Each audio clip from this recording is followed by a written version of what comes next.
Good evening and welcome to episode 47 of Slice and Dice Dreadcast. I am your host, Joey Colombo, coming in from Brooklyn, New York, here with my co-hosts coming from sunny Florida, Mr. J Mac. What's up? And residing in an igloo up north, Mr. Billy Cha-Cha.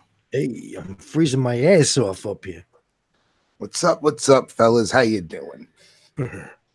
Welcome to the show. We're back. We got another episode, tagging up a Black Mirror episode in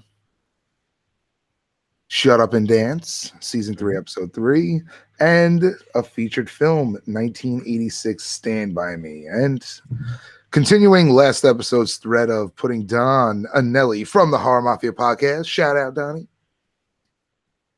Screen like, oh shit, wrong show. Hey, what's up, man? How you doing, Donald? Welcome to the show.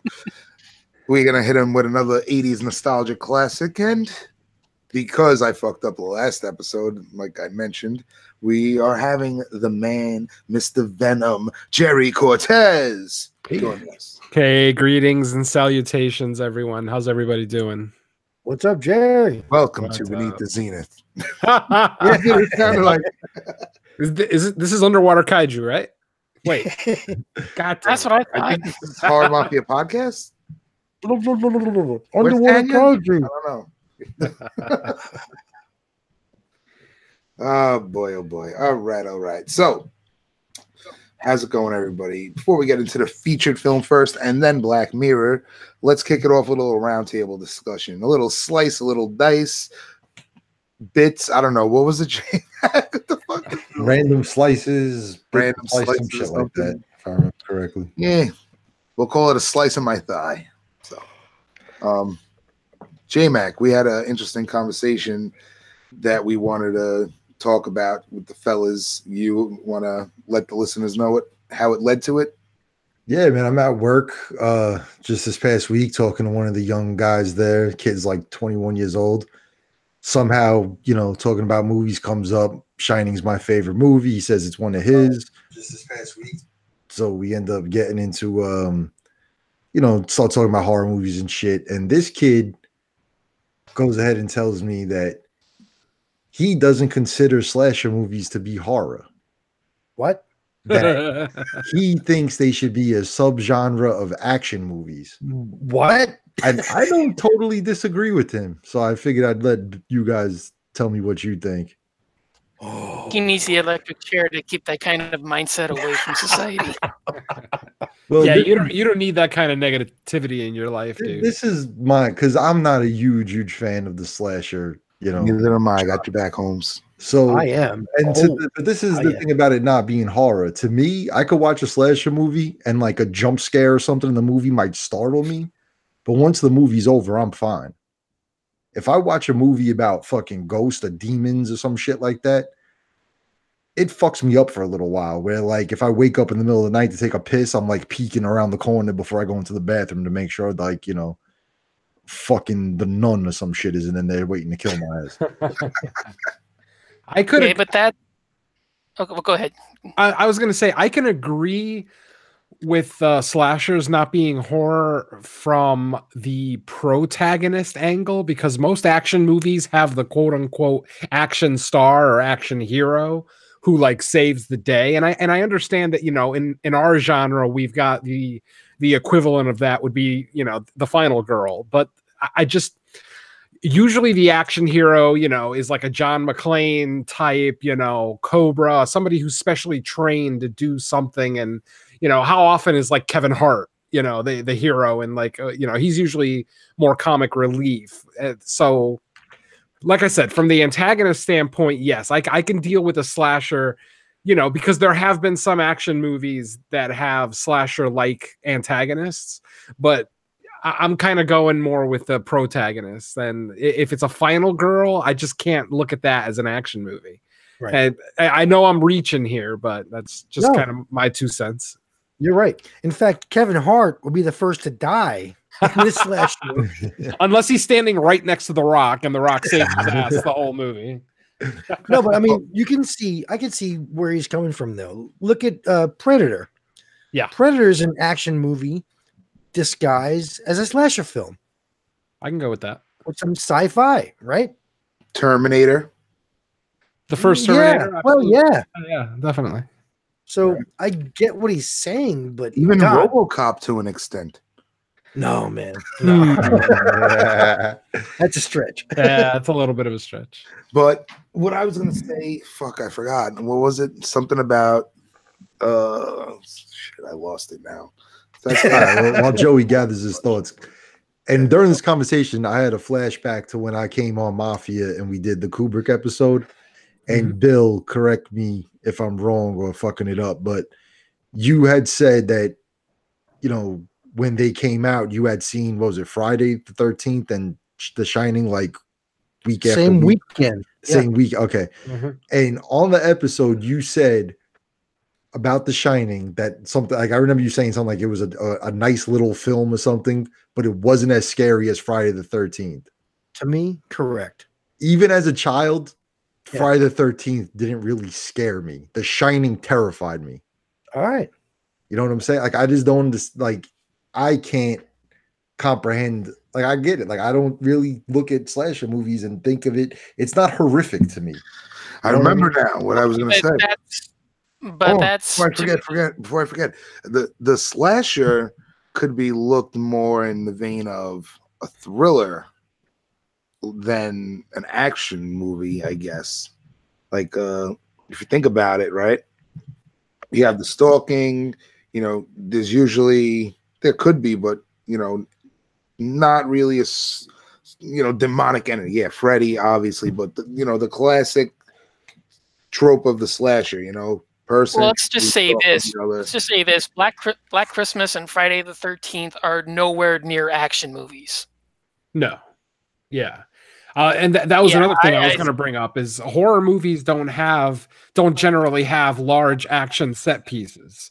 And for me, an action movie has multiple, either car chases or, a chase on foot or a gunfight, something that would constitute action. Whereas a slasher, it's more stalking. If he'd seen something like the Maniac Cop trilogy, I could see his argument. Yes. I'll go with that. Because those are jam-packed full of shootouts and gunplay and all that kind of stuff. Mm-hmm. So if you're looking at it from that perspective, I can see where he's coming from. But I mean, I can't see Black Christmas being lumped side by side on the video store with, like Skyscraper or something like that. I mean, Skyscraper or Cliffhanger. But no, I agree.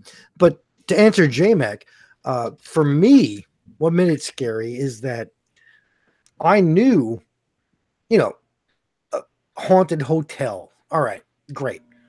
Ooh, scary. I didn't believe in ghosts, so I'm like, whatever. However, I do believe in like ghosts crazy people. Hey, shut up, Joey. I do believe in crazy people who could be like under my bed with a fucking arrow ready to push it through my throat from underneath. So that scared me. Yeah. I mean, the definition of being scared is subjective, of course. Mm-hmm. And, I think a slasher does belong in the horror category, but it's not, and you guys already know, my favorite by any means.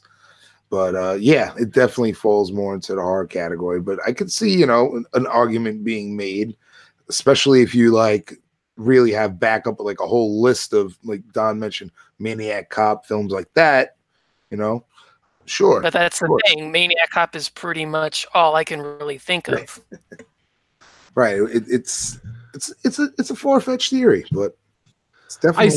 I see his point. I don't necessarily agree with it, but I can see where he's standing, and I can there are movies that kind of toe the line between horror and action, but and we've pretty much listed most of them already between, Joey and Bill. Oh, but, Starship Troopers. See, I don't consider that horror at all. It's a Really? creature feature, and I understand that most creature features are considered horror, but like there's no tension in there. There's no stalking. There's no scary. There's no quote unquote scary scenes, I guess is what I'm getting at. Like everything felt like Jurassic Park, it felt more. Yeah, and Again, the gore Jurassic Park to me is a gore- horror the movie. gore- but the gore is just so campy that it's just, yeah, somebody gets their arm ripped off, but there's no like sense of startling to any of the action that takes place. All right. I mean, everything in Starship Troopers to me is just over the top campy. Yeah, I will say I will agree with Bill about Jurassic Park and the scene with the arm, because I mean that scene comes off like a horror scene. How she thinks it's an arm attached to a normal human being, and then she. Oh, you mean Samuel Jackson's arm? Exactly. Yeah. Yeah. Like that scene where she finds the arm, I can see, because the room is dark. She's running around, and then the arm falls on her shoulder, and she thinks that it's actually him, and then turns around and it's a severed arm. That's a trope directly from a horror movie.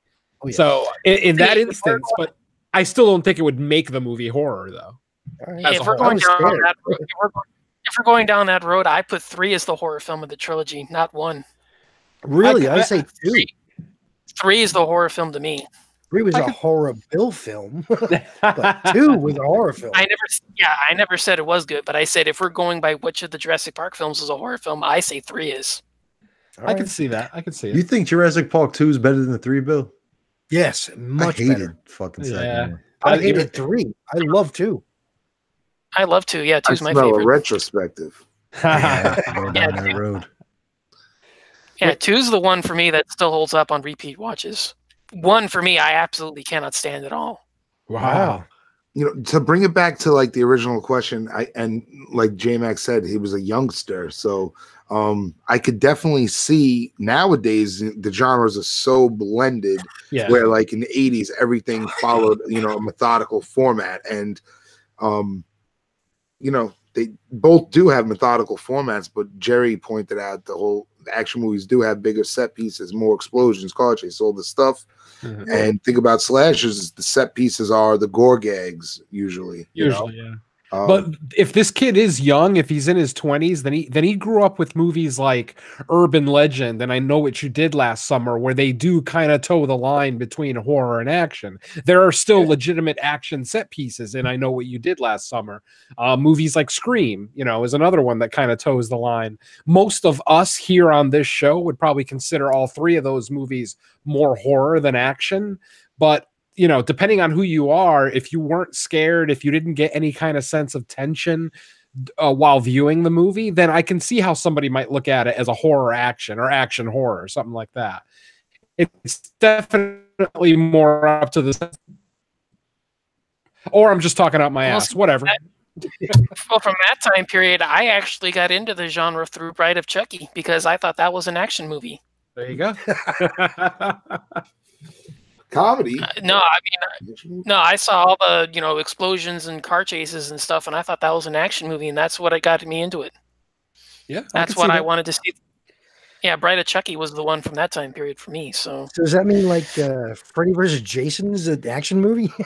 Ronnie, you? Kind of. You could look at it that way. I mean, 'cause it's not like any of us were scared of that movie, right? I mean, by this point, we're used to seeing Freddy and Jason. So, ultimately, if the intention of that movie was to entertain the old fans, people that grew up with Freddy and Jason, then that movie's more action than it is horror to me. Now, obviously, there's still slashing involved. There's still dream sequences, blah blah blah. So there's still lots of horror elements. But that's a perfect example, Bill, of just, it depends on the viewer. Obviously, you and I would probably say it's more horror, but maybe a 19-year-old looks at it as action because it didn't scare him at all. I agree. Who knows? Especially those big fight scenes that they have in the movie, too. Yeah, very action-oriented. Exactly. Like Mortal Kombat. when I was 19 and I saw that was actually the 3rd film of each trilogy of each franchise I'd seen. Nice. It was actually, oh, dude, I fucking loved it. Nice. Okay, That's top 3. Yeah, it's in my it's my favorite Nightmare film, and it's like my 4th or 5th favorite Jason. Well, yeah. Well, Freddy versus Jason was made to satisfy fans of both both. Yeah, but I'm saying, franchises. what I'm saying is that that was the third film in each series I had seen. All right, So I didn't know who they were. I was just going because it was a horror movie. There you go. cool. So, all right, that was a nice little warm up to get ready to a main course here. So, is there anything else that you guys want to bring up, mention, discuss, or do you want to just get right into the thick of things?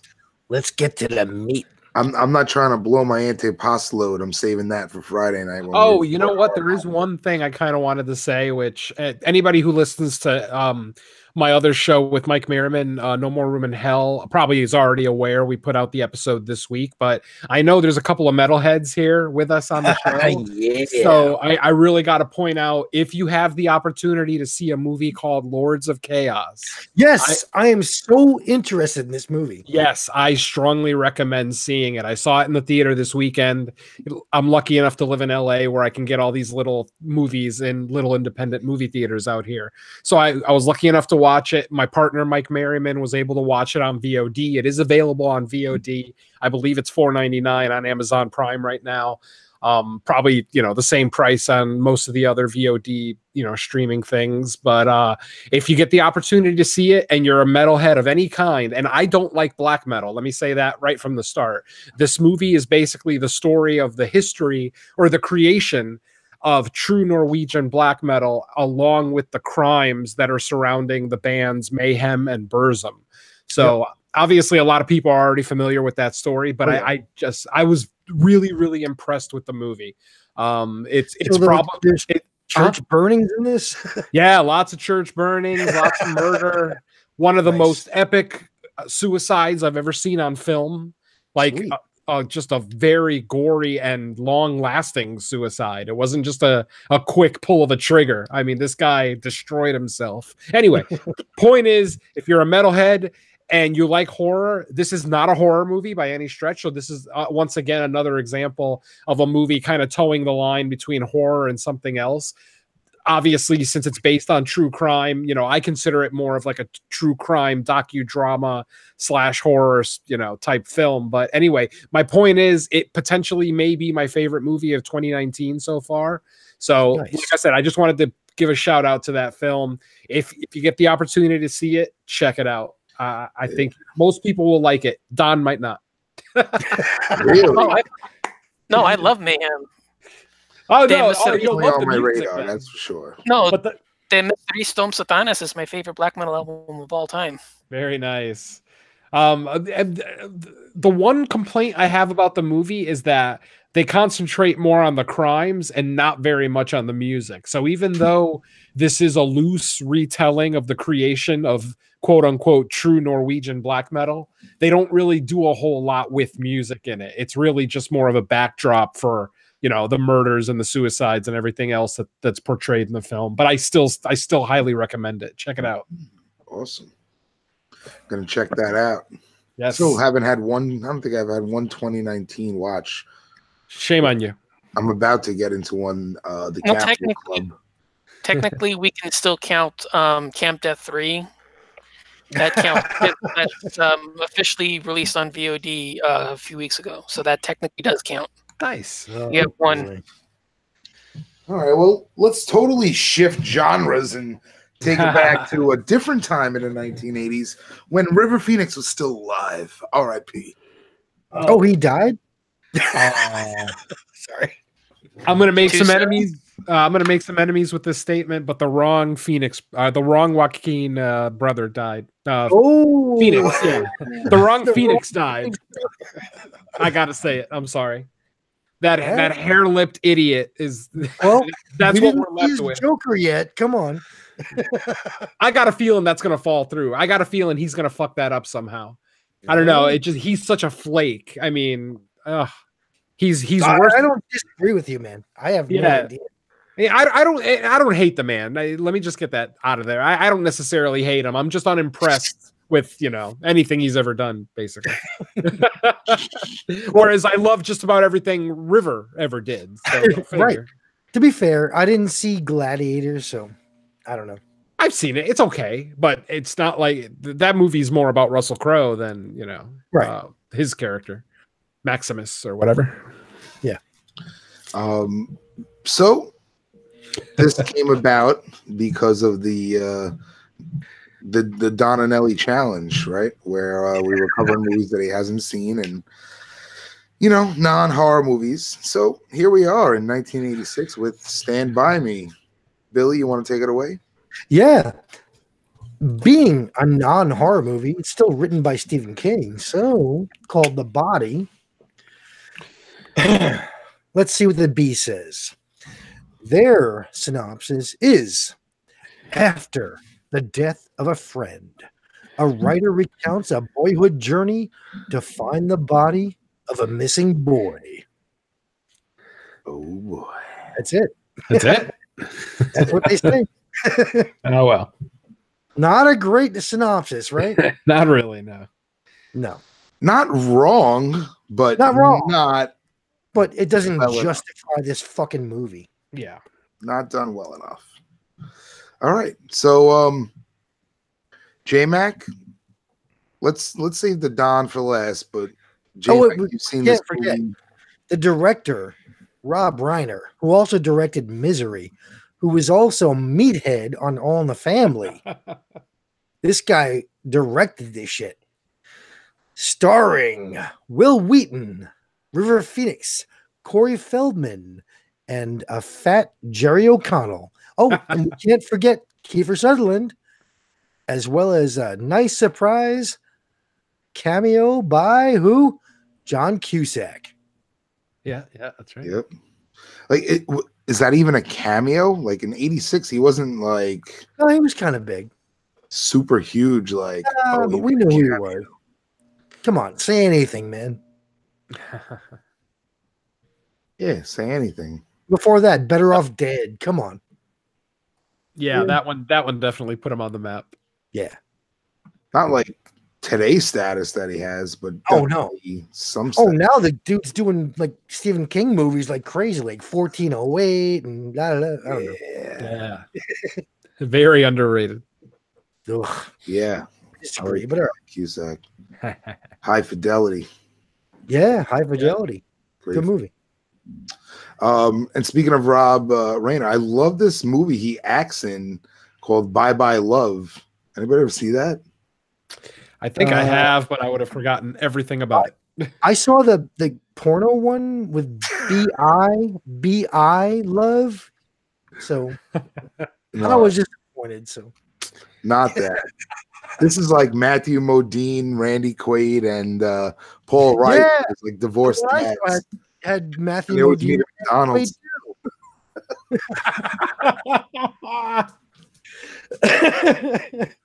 Anyway, All right, I'm Joe. Go. so Stand By Me. J-Mac, kick it off. Yeah, I saw this movie as a kid and I liked it. But as I got older, I've appreciated it more and more. Like I was younger than the kids in the movie the first time I seen it. And then as I hit like around their age and then further on, I just more and more ended up loving this movie. This is probably, I'd say, one of my favorite movies. Oh, nice. It's a bold statement. Not that bold. It's not like he said Nightmare on Elm Street Part 2 is his favorite movie or anything. It's something that I like that most movies that have some kind of, group of friends, kid wild, like that kind of shit, like The Outsiders is a fucking one of my favorite movies too. And Nice. any of those kind of like where it's like groups of kids doing shit, I've always fucking enjoyed it when I was small. Goonies, Like the movie Kids. Oh, Yeah. They're doing fucked up shit though. Now that I live down here, anytime someone here tries to for me to explain what it was like growing up in New York City, I'm like, you ever seen the movie Kids? That works. Actually, I had one girl at work who went home that night and watched it and came back the next day and was like, what the fuck's wrong with you? And she won't talk to you anymore. I was like, it was pretty much like that, just without all the fucking, random sex and AIDS swapping. The AIDS part. It's essentially how I grew up, except for the. everybody having AIDS. Definitely not that far fetched. You think about it. We fucking woke up, went to the corner store, hang out on the stoop, maybe go to the park. Somebody gets into a fight, that kind of shit. Yeah, but we're not doing kids. We're doing Stand By Me. Right. We'll put kids on the. Don, you ever seen Kids? I watch them, but I don't have any. He watches them though. Be careful, bro. Fucking Black Mirror's dirty episode. Right? I'm sorry, Don. That was low hanging fruit. It's so funny. You said low hanging fruit on the last episode, and I found out hysterical, and then I found out Tenacious D had a song "Low Hanging Fruit." It's great. Yeah. But yeah, it was fucking hysterical. So anyway, J-Mac loves this movie. Let's kick it over to Bill. Oh fuck, dude. I read the short story The Body. I won't say short story. It's a novella. Novella, yeah. In different Definitely seasons. a novella right? and not a short story. Yeah. That fucking this was a great fucking story. And I gotta say, I saw it in the theater opening weekend, and I was like, holy shit, Rob Reiner, of all people, got the shit right. Like, I'm sitting there like mouthing the words to what the kids said in the book. And wow, he got it right.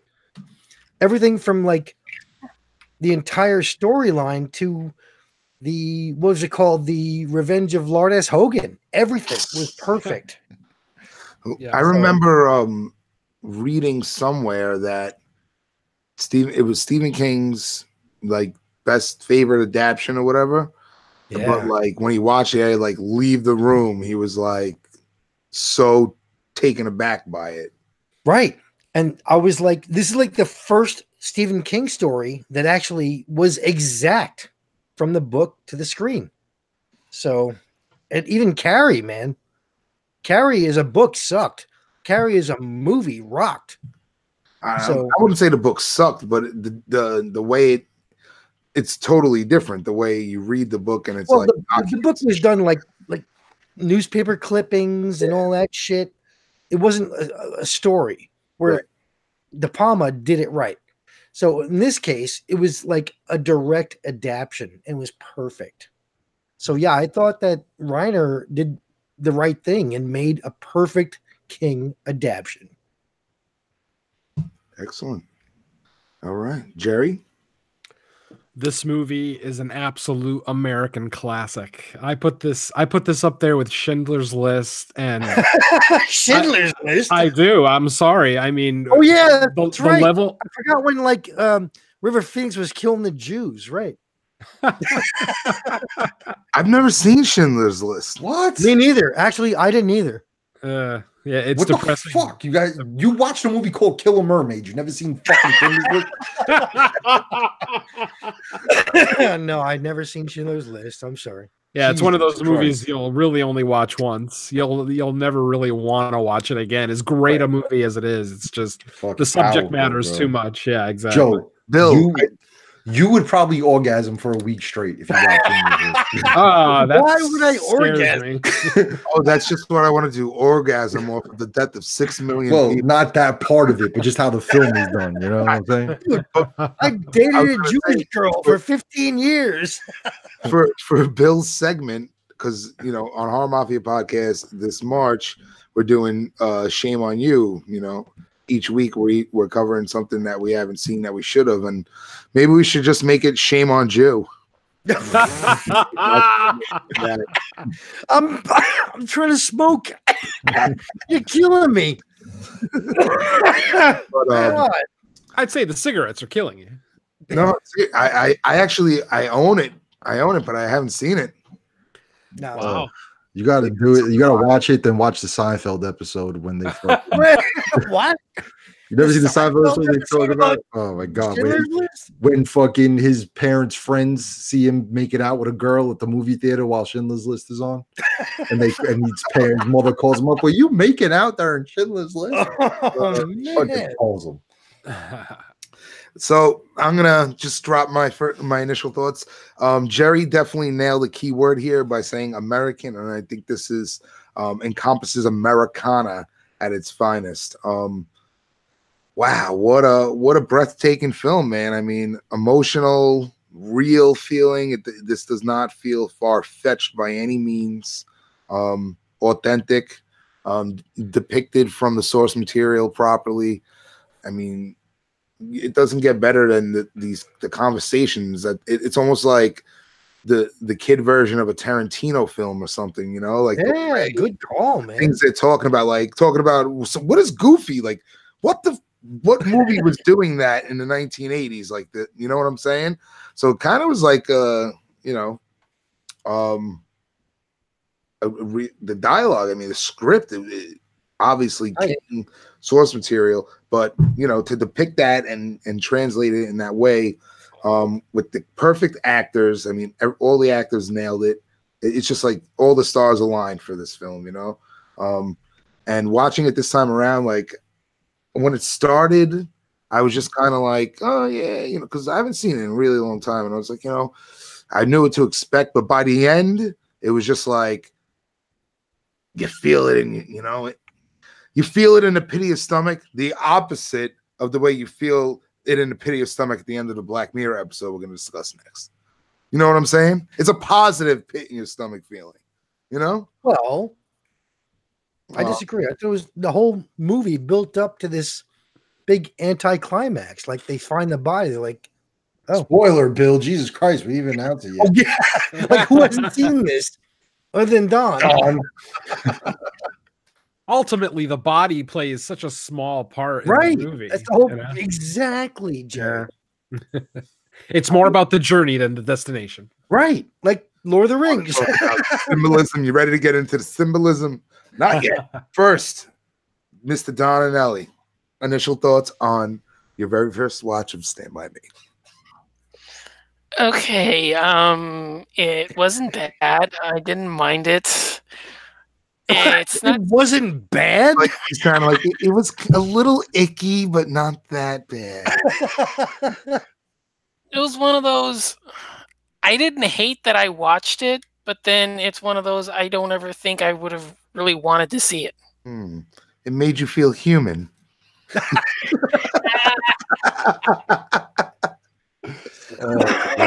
He shed a tear. It made him cry. It's okay. No, right. Don's like, if only those leeches came out of a tornado, this would have been amazing. Right? Leech-nado. Hey, stop stealing my ideas. One of them turned into a mutant leech dude. Puss face. No, but so you didn't mind it. It wasn't bad. It wasn't something I would have ever gone out of my way to watch. And I don't know if I'll ever want to watch it again, but I didn't hate that I watched it. So one of the best things about it was the running time then. Probably, yeah. No, I did have some, even though there were a few things I didn't think needed to be there, but what was some of the things you liked about it? Yeah, what didn't you like? Who should I answer first? Bill. Go with likes first. Okay. For me, I actually didn't mind the entire trip out there. It's like, you know, they're just hanging around talking about stupid shit. Like, okay, yeah, it's kind of like, you know, a day in the life of what it's like for them, and you get an idea of, you know, I actually do think that there is a friendship between them. Just, you know, the way that they rag on each other and the way that they hang out together, I do feel that there actually is a genuine friendship there, that it's not just, you know, a group of people thrown together just because. Good point. They actually had really good chemistry. You're right. Yeah. You know, I'm thinking like when they're smoking the cigarettes, I'm like, you know, what's the deal? Like, they're obviously real cigarettes. They were cabbage leaves. I'm sorry? They were cabbage leaves. They were rolled cabbage leaves. They were smoking rolled cabbage leaves. Yeah. Wow. So I can roll up some ganj in there? Pretty much, yeah. Yo, Jerry, you want to share a cabbage, dude? No. Wow. Yeah, so I was thinking about, because I mean, other than that, like I think everything else is pretty, you know, PG friendly. as far as like There's a few as far as what the kids were doing, not rating wise, like as far as what the actors had to do. Like cursing, okay, that's one thing, you know. They didn't talk about anything too crazy, but like actually smoking cigarettes, smoking a fucking cabbage. What I'm saying is that a lot of the sexual jokes would have probably been a little too much. Like all the jokes on the mom and stuff like that. Jane Mansfield. Yeah, but I'm saying like as a kid, like to act that out is not a big deal, you know. Okay. I see. Yeah, like if it was in the movie theaters, PG-13 or so, whatever, you know. Maybe. Yeah, okay, I see what you mean. I see what you mean now. Yeah, okay. Yeah, so let's just now take it back to the beginning here. I mean, this takes place in Oregon, Castle Rock, Oregon. Bill, are we supposed to be in Maine? Yeah, actually, it was based on a true story. Stephen King was a kid, was about 4 or 5 years old, and his mom, he was his single mom raising him.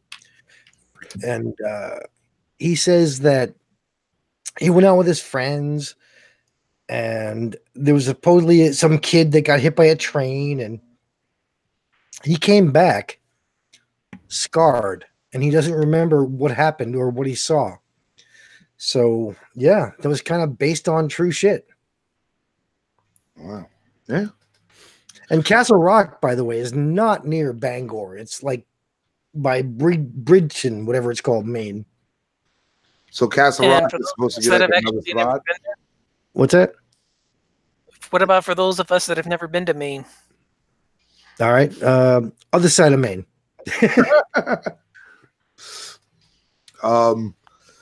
Yeah. So you're up there in the small town, 1950s, I believe 1956. Something like that. It's the time, but yeah, I didn't get a when I watched it. I didn't get an exact year, but 55 to 60, I'd say. It was the mid 50s, yeah. Yeah. When was the Rifleman on TV? Oh, then Have Gun Will Trap Paladin. Remember? Yeah, the song they were singing, right? Yep. Yeah, like I mentioned before, definitely an authentic piece of Americana, and I really, I wasn't around in the 50s, but it feels and looks authentic, and from talking with people of that time, they could definitely vouch that. Bill, can you tell us, is it an authentic from the 1950s? You were about 10. Oh, jeez, fuck you.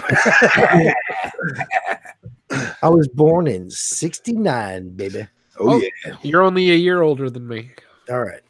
All right. But yeah, like think about the shit that they were doing and think about kids today. Like they were sitting there throwing rocks in a fucking coffee can.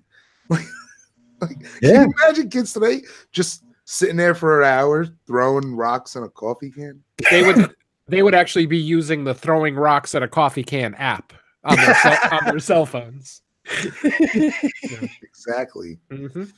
And doing that little thing, conversing, talking to each other, learning about each other, learning about humanity through each other. That's important, and that's not happening today, right?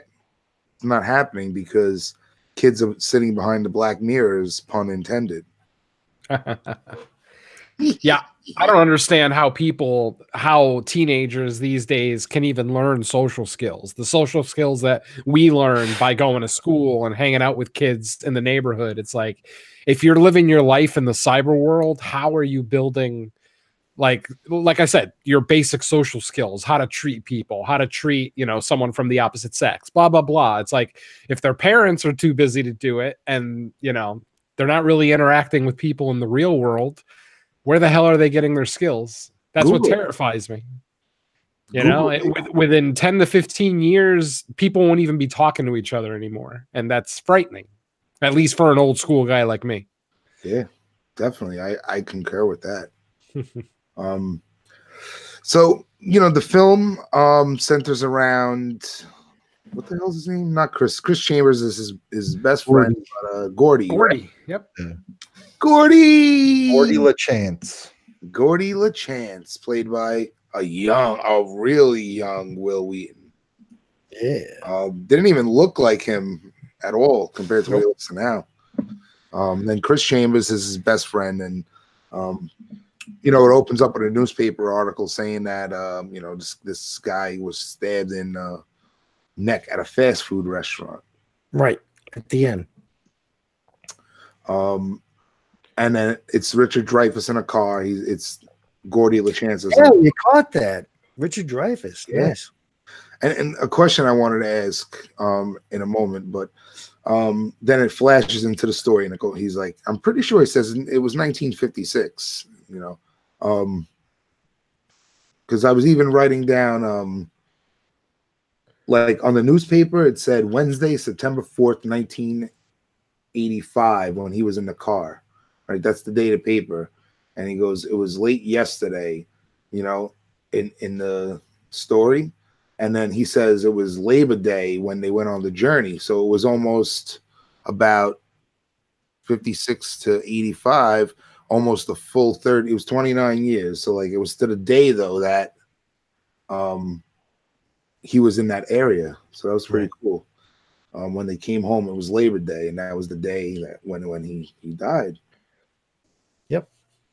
They started junior high school and went on their separate paths, right? But that part, I mean, it's fascinating because it's like, if you think about it, right? Think about the relationships, I mean, J-Mac and I, we're talk all the time now because of this. When we were kids, there was like 50 of us hanging out, and then now, how many of them do we actually talk to on a, weekly at least basis? You know what I mean? It's what happens, right? I'm sure you guys, same situations, right? I mean, look at when Joel and Tim Ritter came on the show, Bill. Like it was like the three of you guys fucking were having a fucking circle jerk. That's a small circle jerk. So, but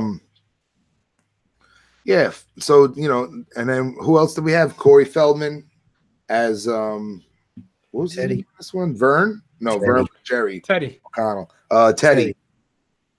Yeah. So we had Corey Feldman in this one, and we get Jerry O'Connell. So four of them are basically out to find the body of the missing boy, Ray Bauer, right? Mm-hmm. Then, paralleling their journey is the Greasers, right? Oh yeah. Kiefer Sutherland. What's his name, J-Mac? Bradley Gregg played Eyeball. Eyeball. Yep. Kiefer Sutherland was Ace. Eyeball. Ace. That's Sutherland. Ace. Yeah, Sutherland was Ace. Yeah, Eyeball was River Phoenix's character's older brother. Yep. Yeah, it was interesting because it's like, think about it, right? Like, these kids were kind of like the, I guess, precursors to their older brothers, Dude, like, oh, this is the precursor to fucking Stranger Things. So you're gonna say a River's Edge.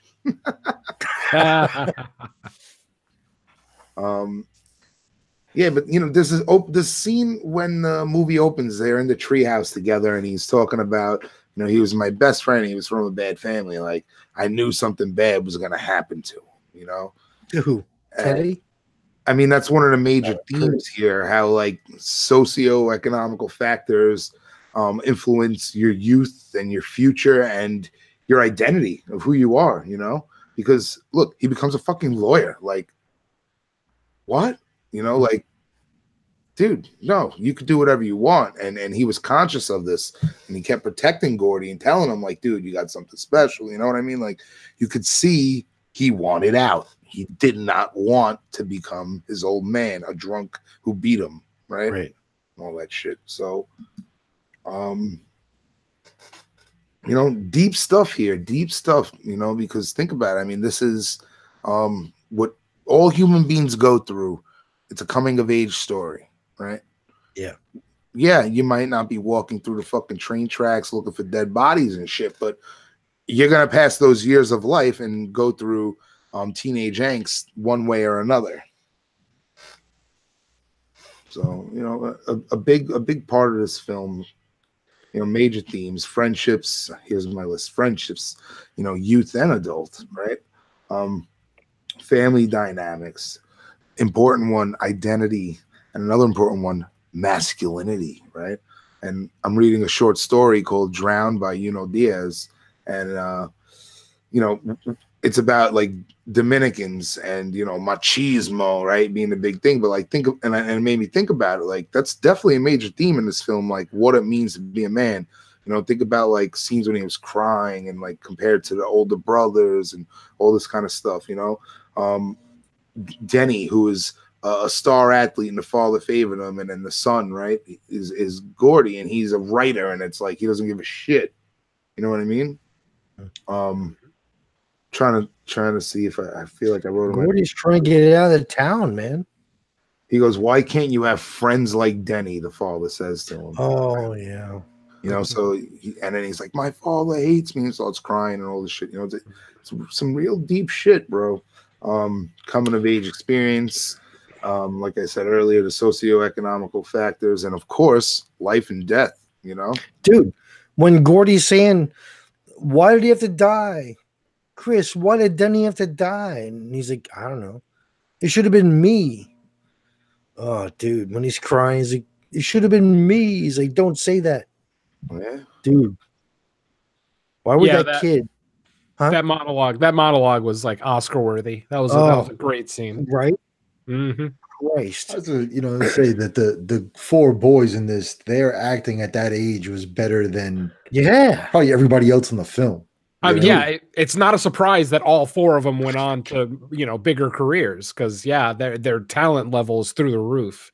Yeah. I mean, even watching Stranger Things, only like maybe two of the kids from Stranger Things can act on a par with what we got from these four kids in Stand By Me. So teeth, right? Dustin. Yeah. Like the one who's in It is the one who can act really well, and then the other Dustin, he's just a cute looking kid. He's not like a great actor or anything. No, well, he's a good personality, right? And it fits the role. So he's not. But the kid from It, Finn. He's really Finn Wolfhard. Good kid. Exactly. Yeah. Anyway. Did anybody find it odd? There was one thing that struck me as odd, and it only struck me as odd because of personal experience. Did it strike anyone odd that Eyeball allowed someone else to bully his little brother? Now, I only say that because in where I grew up in Connecticut, but through my experience, when there was a little brother, big brother situation, the big brother was the bully of the little brother, and he wouldn't let anybody else bully him because he'd be like, "Nah, that's my meat." You know, I bully that kid. So the whole scene here when Eyeball is just allowing Ace to bully his brother it didn't feel organic to me. And I don't know if any of you guys want to speak to that. No, I get over here, but I think they're all afraid of Ace. Mm-hmm. Right. Yeah. I think, you know, it could be two things. It could be going to the old trope of the leader of the gang being like the ultimate ruler. Well, he's the alpha. Oblige. And that, you know, like Omerta kind of shit, like mafia style, you know, or it could have just been that, like you guys just said, that he's just absolutely terrified of Ace because if he says anything, Ace will cut him. So it could be out of fear or respect, one or the other. I would say fear, probably. Yeah, I'd believe fear over respect. But like I said, it's just I've seen that, like I've lived that situation where I'll see you know, a guy who's like, you know, who runs with a circle of bad kids, and there's one who's like a particular leader, but the little brother of one of the members of that clique still wouldn't get bullied by the leader, quote unquote. Like I said, this is a very small segment that I'm, you know, coming from as far as my experience goes, but yeah, it just wasn't a thing that would happen. Like he would, you know, the older brother would pull the leader aside and say, hey, that's my brother. You know, let me take care of that. Now, obviously, I don't know how homicidal some of these guys might be. Right. Ace obviously comes off very sociopathic by definition. But I don't know. It just, like I said, from my personal experience, it struck me as odd. Yeah. Well, look at the part where where Ace grabs Gordy's hat.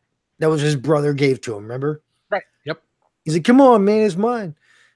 And Eyeball's like, "Hey, come on now, Christopher. I know you didn't mean to insult my friend," meaning Ace. Right. I think he was scared of Ace. Yeah. Like I said, I'd buy that, I guess. And that also just shows the depth of coldness in Ace. Like, He's a psychopath, man. yeah, He is. The car race scene where he, you know, he's willing to fucking die They all saw that. to, right? you know, Yep. to win a fucking race that for nothing, you know? Right. That- And even like, you know, we say bullying, but I mean, if you're gonna put a fucking lit cigarette to a kid's eye, that's Right. a little That's further not than just bullying. Like that. Yeah, that's assault. yeah, that's like this. You know, like, there's something legitimately fucking wrong with. We're You know, cutting a kid. You know, and he was so good at that. Like I saw that the kids were legit, like they were afraid of him offset because of how he acted, and he actually Kiefer, stayed man. in character. Like he Hell fucking. yeah. I read somewhere that, you know, the kids just playing. They were all like in the same hotel, and always playing pranks and shit. And one of the kids covered a car in mud and didn't know it was Keith Sutherland, and Keith like confronted him on it and terrified the fucking kid. and thought he was gonna kill I him. didn't know that. Wow. Like I saw an interview with Jerry O'Connell as an adult who was like, "Yeah, I was actually afraid of him as a child. Like wow. I was scared to be near him." he was like fucking boozed and coked up. So was fucking Phoenix, I'm sure. And the thing that was foul about it was like he took that hat just to take it. It wasn't like he even wanted, because he didn't even put it on his Right. fucking head. He Yeah, he don't gave it to Eyeball. It was just to be a jerk off, you know? Right. But to the kid, it was his brother's, you know, hat. He gave it to him. Mhm. Oh, Yeah. how can you, Don? Let me. How can you say this is only okay? You expected Don to like this movie? Actually, Joey didn't. Nope.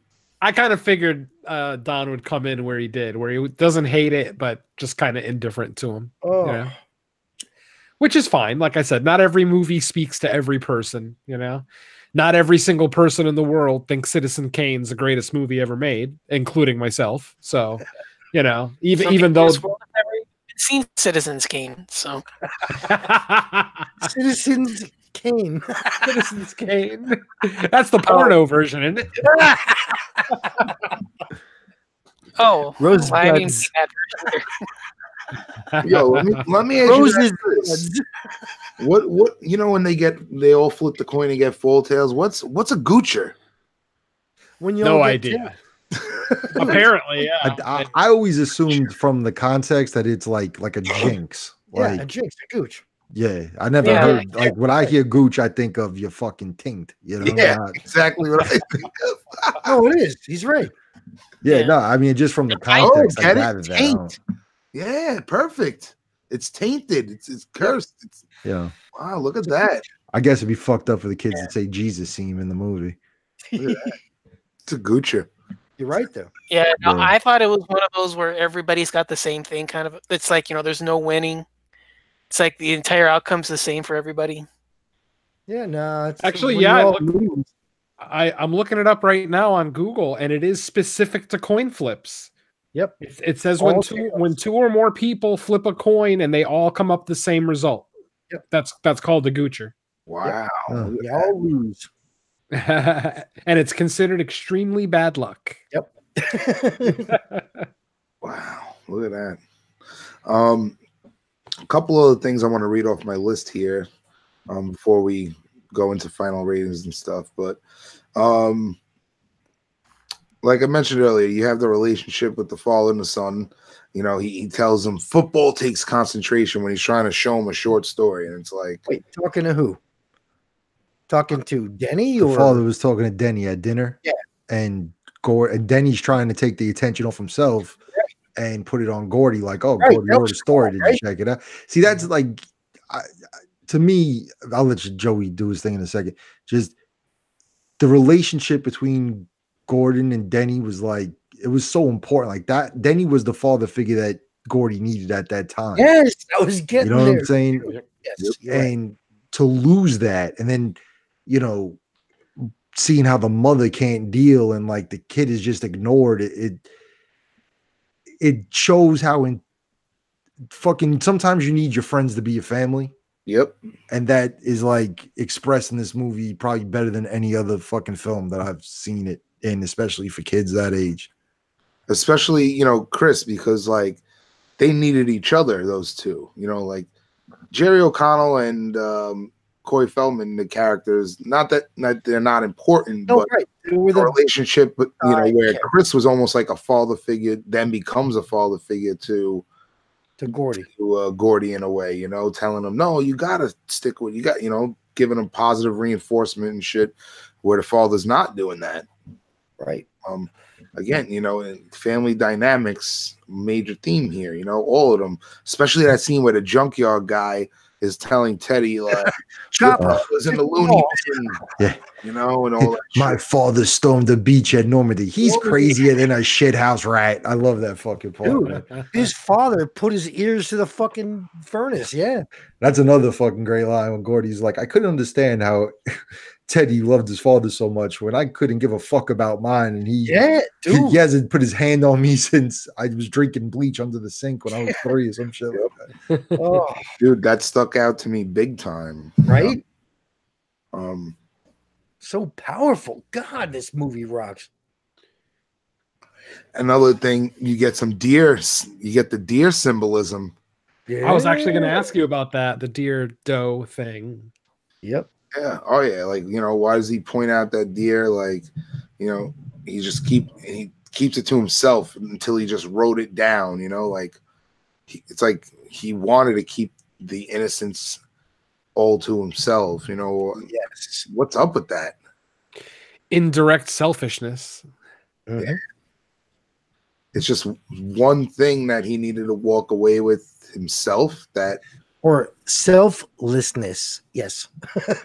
I'll go with that. All right. I mean, you know, you think of what a deer is. I mean, obviously innocence being, you know, their kids, this is a coming of age story. When they leave, right, they're walking away men, basically. You know, obviously they're still boys in body, but their mindset has definitely changed. Not fully, but it's on its way to be, at least, right? Yeah. Well, maybe not say men. When they come to the realization, like, this isn't a way to become famous.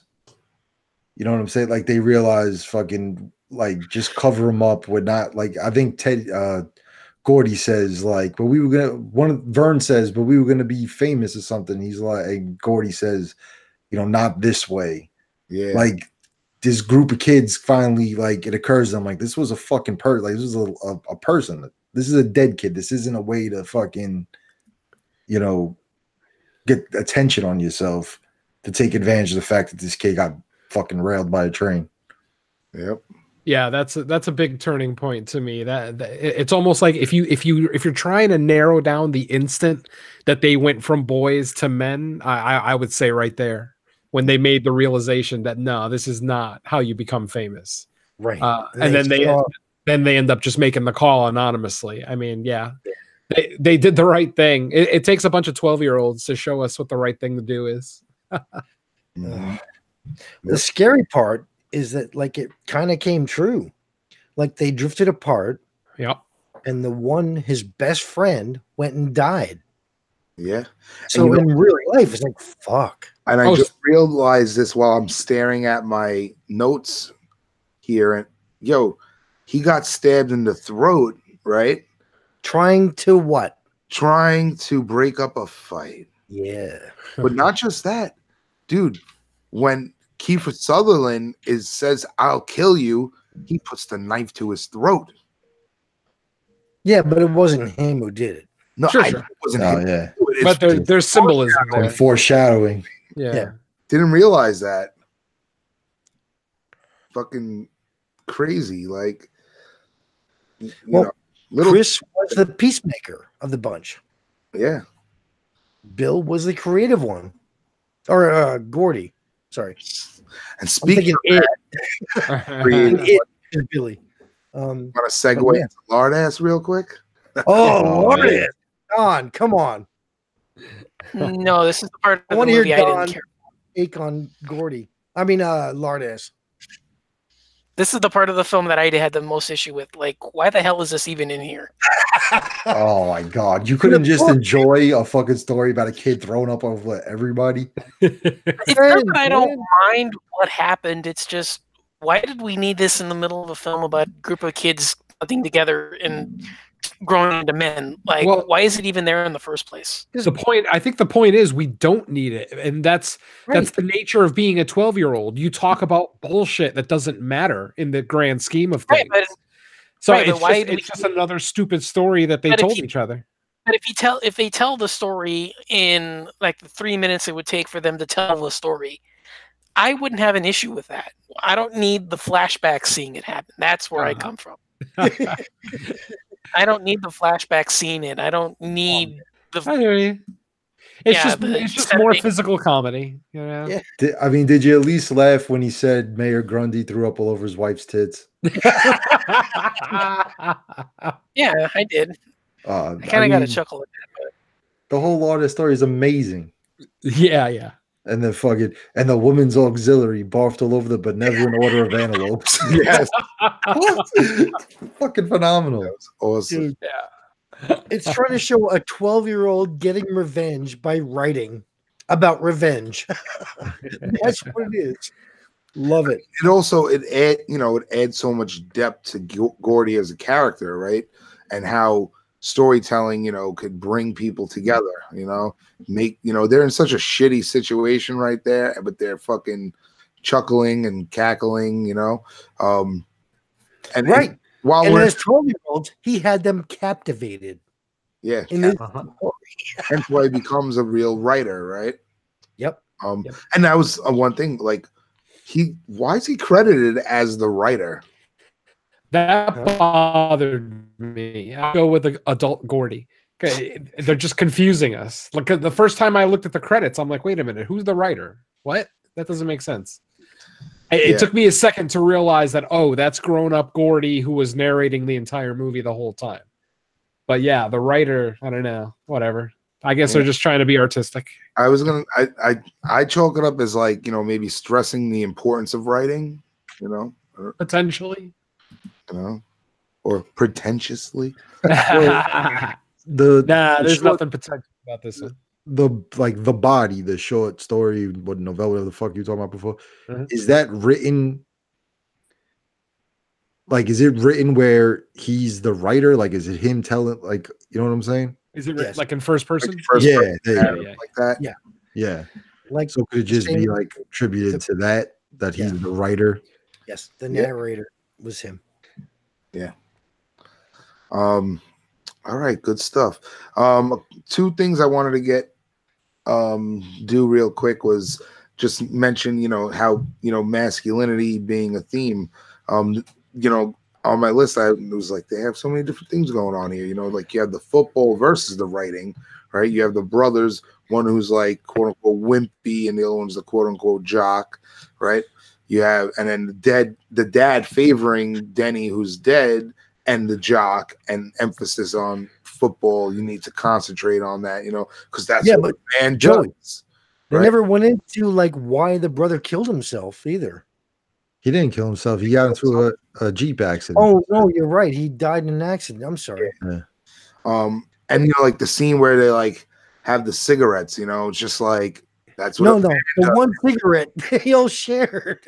And then you have like the greasers, playing rank, the alpha male and stuff. So I mean, all this stuff, is definitely like questions like what it means to be a man, the crying, the self-hatred, all this different stuff is involved in the theme. So, and I never really thought about that until, watching this now, the critical lens on. And then the last thing I wanted to mention was, well, two things. I wanted to ask you guys, what is Goofy? And which food would you want for the rest of your life? So let's go with the food. What food would you want for the rest of your life, Don? Pizza. Pizza? Mm-hmm. Jerry? Lasagna. Bill? Cheeseburgers, and Goofy's a dog. Fuck Pluto.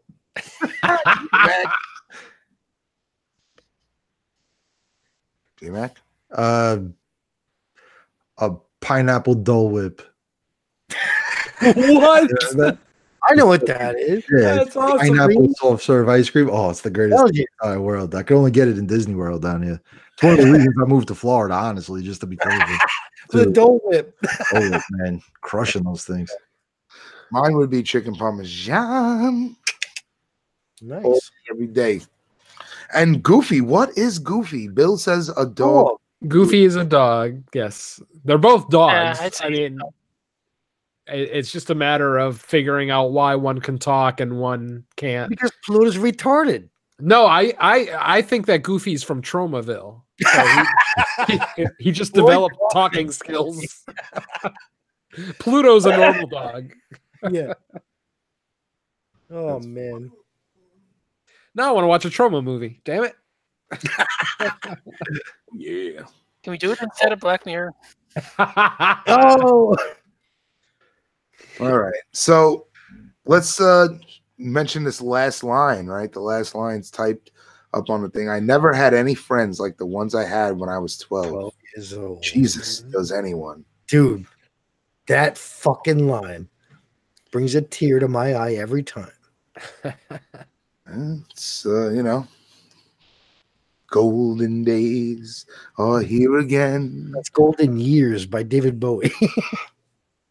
Yes. I've never been very nostalgic. I'll be the first one to admit. Like I can look back at stuff that I loved as a kid and look at it with an objective eye and say, oh, that's garbage. What the hell was I thinking about, when I was a kid? So I tend not to get nostalgic at all. And this is coming from a guy who's on an 80s podcast. But yeah, I'm just I don't know, nostalgia to me, it clouds the senses, it clouds our judgment. And I'll fully admit there's stuff from my childhood that I love that's crap, but I chalk those up as guilty pleasures more than anything. Interesting. I mean, this movie definitely works on a high sense of nostalgia, especially for those of us who lived in the 80s and were that age. I mean, I was a little bit older than these kids. I guess Bill was too when the movie came out. So yeah, just I don't know. I've just never been very nostalgic. I love the here and now. That's just me, I guess. I know I'm in the minority on that one, and I am a minority, so go figure. I don't think you are in the minority on that. I mean, I think in the genre that we're in here, like horror and stuff. Yeah, as genre fans, we as a collective, we love nostalgia. But I think art on all levels, as a collective, as an artist with intent, nostalgia, yes, is not. It could cloud judgment. Yes, it definitely can. But then you have the other side of the conversation that says, I mean, nostalgia is part of life, right? And making art make you feel that nostalgia is executing on a significant level. So it depends, I think, how you look at it, and A and B, what you're into, Sure. Because like something like Stranger Things, right? Nostalgia. If it took place in fucking 2007, would it work?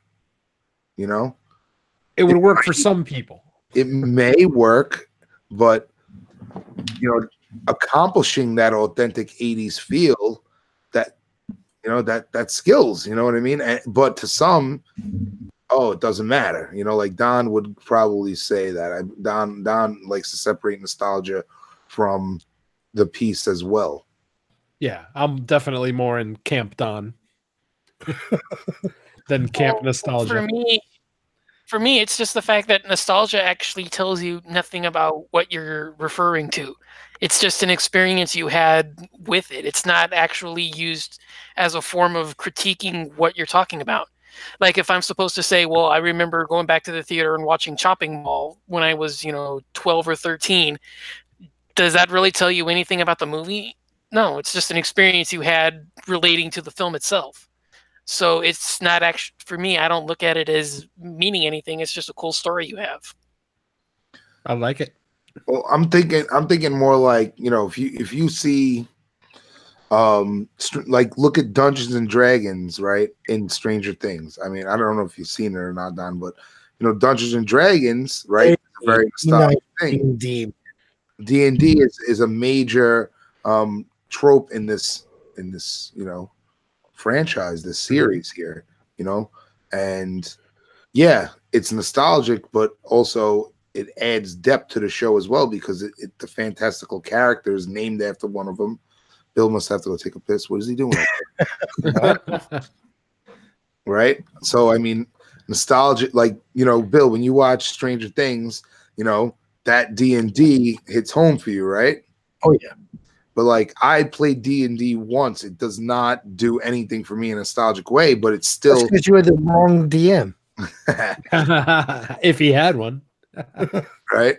I did have one, but you know what I mean? It still adds an element to the show. You know what I mean? Yeah. So I mean, Sure. I guess it depends how it's used. Right. But we know whether you played it or not, you knew it was a thing in the 80s. You knew it was a thing that existed, that kind of, nerd culture kind of gravitated towards. So whether you experienced it or not personally, when somebody references D&D in something that is set in the 80s, it makes sense to you. It's like, oh yeah, okay, that belongs there. It's not like you see somebody, from a Roman gladiator movie wearing a digital watch or something. You know what I mean? Oh, I get that joke, by the way. It's a real movie flub. Yeah, Anyway. exactly. Absolutely. Oh yeah, there's whole websites just based on that. Mistakes in films, continuity errors. But yeah. Who had a watch? Oh, Spartacus. no, that was just an example. Spartacus, actually. Oh, yeah, the actual one. Yeah, I'm sorry. The old Spartacus? I thought he was asking in this movie. The only Yes. Spartacus movie. Well, Yeah, they not had that TV show. that thing on Stars, Spartacus. Oh, I that have was no idea. That was a porn. Literally, I watched the first 3 episodes. I've never seen so much sex in one show. That was amazing. Wow. Never saw it. Now I'm interested. Never seen that. Oh God, you people are killing me. Hey, you get to see Xena naked. Yeah. Lucy Lawless. Seriously? Yeah. Louis Lawson. fuck is this in my- Where the hell does this been in my life? Next episode, Spartacus and Schindler's List. And Westworld. Where the fuck did Westworld come from? Oh, Yeah, why not? a lot of nudity. It's a porn. Ah, okay. Anyway. That's all right. Or why don't we get Let's rate Stand don't we By just- Me and segue to the BM, not the DM. The BM. Yeah, I think a BM. All right. Let's kick it over to one of our guests, Mr. Jerry Cortez. Final thoughts and rating on Stand By Me. Well, my final thought was my original thought. This movie is an absolute American classic. Like I said, I personally hold it in just as high esteem as like a Schindler's List or a Citizen Kane. The movie is almost flawless, both in filmmaking and acting performances. Has one of the greatest soundtracks ever set to film. I can't say enough good things about it. I'm giving you guys do a 5 or 10-point scale? 5. 5. I'm gonna go 4.75. It's almost flawless. All right. J Mac. I'm gonna give it a full 5 because I'll fully admit I'm a nostalgia whore. And I watched this, and this movie is set to take place 40 years before I was a fucking kid that age, and watching it brings back so many memories of dumb shit of sitting on the stoop and the stupid conversations that we'd have and all that kind of shit. Like, I remember turning the corner and my friend's been talking, couldn't remember the name of the cat from the Smurfs. And they were having a conversation about it for like literally fucking like a few hours. And I showed up and knew it. And it was like, oh, like it was a whole big deal. And it's like now, yeah. And now a fucking kid, all they would have to do is Google it. It's right there in their hands. Fucking anything. Like stupid conversations like that. Like to me, this movie shows camaraderie in kids that age. It's so like true to how boys of that age will interact with each other, from the ball breaking to, you know, talking shit about each other and fucking just dumb shit, talking about Annette's tits on the Mickey Mouse Club, like, you know, the A and the E are starting to bend around the side, like, fucking, you know, I love this movie, man. There's so much quotable shit in it. You go on forever. I mean, that treehouse did not look even a little bit safe to be inside of. You know, and then even the deeper stuff about, you know, the whole relationship between Gordy and his father and Chris, you know, his family kind of being in the white trash and, you know, feeling that he's destined just to follow that, you know, it's just, there's so much cool shit in this movie. And talking about the soundtrack, did you guys ever see the music video for Stand By Me that they made for the movie? Fucking, I don't know how much after they filmed it from when they stopped filming the movie, but River Phoenix is in the video. Him and Will Wheaton are actually in the video and they kind of dance along with the dude. He looks about fucking 10 years older than he is in the friggin' movie in the video. But they were at that age where, like, you know, in a few months, a kid could go from looking like an adolescent to like a full grown fucking man, you know? Especially in Hollywood. Yeah, I mean, shit, I fucking grew 7 inches in the fucking 7th grade. I haven't grown an inch since. Yeah, that's it. And I was thinking about too, watching when the Cobras were carving the fucking cobra, like with the razor and shit. And I was like, Jesus Christ, I remember when I was 12, I had a girlfriend who carved my fucking name into her. And I was like, this was awesome. Just brought back shit like that. I was like, it was amazing. Oh, yeah. Good times, man. I'm so into tattoos. I started taking notes about how I thought those tattoos were going to look in like 30 years. If they, how many of them were going to get infected. It's just, that scene is cringy to me. I mean, for those who don't know, both my arms are practically covered, and I got a bunch on my legs and shoulders and whatnot too. But for real, yeah. But just. I don't know. I watch scenes like this and you're wearing long sleeves, dude. We can't tell. Well, because it's fucking cold. I'm in California and I'm wearing a tank top. What's your excuse? I'm cold. That's my excuse. I'm older than you too, so circulation, circulation goes to shit as you get old. So. All right, so Bill, let's get to you. All right, dude. This movie is an iconic fucking national treasure masterpiece. This is a fucking 5 out of 5. Fight me if you disagree. You know, I'm really torn if I'm gonna be with Jerry in a 4.75 or should I go full 5? I'm gonna have to go 4.875. 4.995. Yeah. No, I'm gonna go 5.5. This is, I think what really makes this movie so perfect is the running time. I said it as a joke earlier, but dude, it's so swift. You pop it on, and next thing it is. You're right. You know. Yeah, it does. Like you don't even realize how quick it is. Like I was watching it today and I looked and I was like, holy shit, I've already been watching this for like an hour, you know? Yeah. It's funny because I used to say, like, when a 3-hour movie doesn't feel like it's 3 hours, that's like that's a good movie to me, like a Pulp Fiction. When you watch Pulp Fiction, it doesn't feel like it's 3+ hours.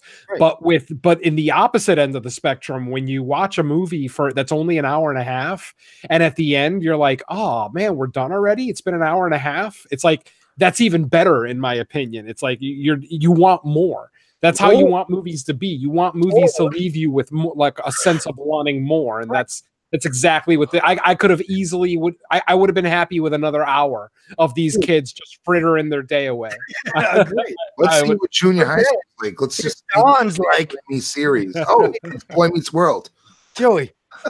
But then on the other flip side of the coin, if Don's like, hey, Mystics in Bali, it's only an hour and a half.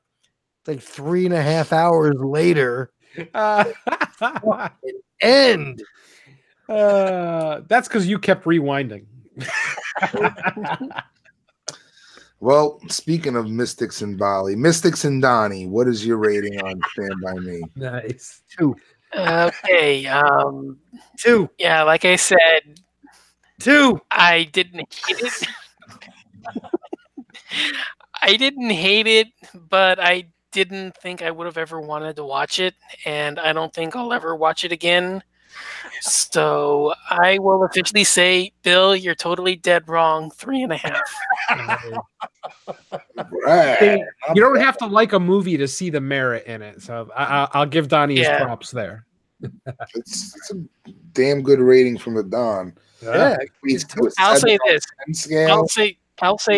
I will say one final thing. If the flashback scene with Lardass would have been told as a story instead of a flashback, this would have easily been a 4. Dude, That's the reason he did saying a Lardass, lot, though.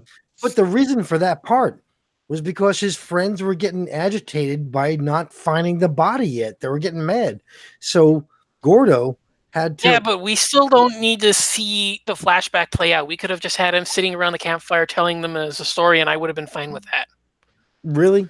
By him just telling Yeah. us. It's just hysterical and adds so much. Like, The story is hilarious. The story is awesome. I just don't need to spend 8 minutes with it interrupting the flow of the story. I also think, if you think about it, it adds a lot of commentary about society and how people look at fat guys. Dude, he was a fucking kid. He was a fucking kid. Like, the whole town abused him. Like, good, get that revenge, motherfucker. Do it. Make him, chuck him, get him. Everybody who grew up a fat kid absolutely loves that scene. Dude, And he he- chugs wait, the fucking he should- castor oil. Pies he could. What's the name of the antler people again? What's that? The Benevolent Order of Antelopes. Yes. Like the classic fucking Elks Lodge guys, When he walks and they're going boom, ba, ba, boom, ba. hysterical. So fucked up. And Right? fucking cracks an egg open in his mouth and drinks the castor oil. It's like, it's fucking great, man. Right. It wasn't his idea to win the pie eating contest, just eat so much they could puke it. I love it. But yeah, again, the whole story was to diffuse the guys who were getting agitated because they were walking. So And like Yeah. I said, I remember telling stupid stories when I was that age too. Stories that were pointless, had no bearing on the situation. They were just time killers more than anything. me too. Which, Oh, you know, indeed. yeah, exactly. I mean, it makes it believable for most of us. To me, in that scene at the end when Gordy pulls the gun on fucking Ace, Dude. it tells him suck my big one, suck my fat one, whatever. Oh man! But then afterwards, when Chris is like, "Whoever said you had a big one?" Or whatever, and Gordy's like, "Biggest one in 4 cats." Like they're back to being kids. You know what I mean? Like, oh, it's so awesome. This movie rocks. I can't believe you can't give it a 5, Don. Well, 3.5 is pretty damn good for him. So I'll Yeah. take it. Yeah. All right. Well, let's shift on over to a more contemporary piece of cinema, moving pictures, motion pictures. That would be Black Mirror. Specifically, the episode Shut Up and Dance. You can find that on Netflix, season 3, episode 3. Yes. From the B. From the When? beat. Huh?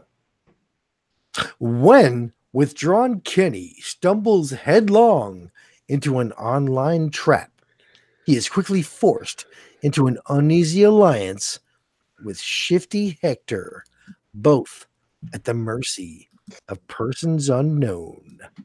All right. Directed by James Watkins. Written by William Bridges and Charlie Brooker. Starring Alex Lothar and Jerome Flynn. All right. Before we get into this, I want to throw a disclaimer up that spoilers are going to come out, and this is an episode that you want to probably watch if you've never seen before and not listen to this. You might want to hit the pause, sign on to Netflix, watch this 50-minute episode, and then come back. We'll try to refrain from spoilers, but it's going to be kind of hard because there's some plot twists that make you have to backtrack or whatever and shit like that. So, with that being said, listen at your own risk. Yeah. All right. So, where do we begin here? Holy fucking fuckersons. Again, like I was just saying, it's hard to talk about it without revealing things. So, I could.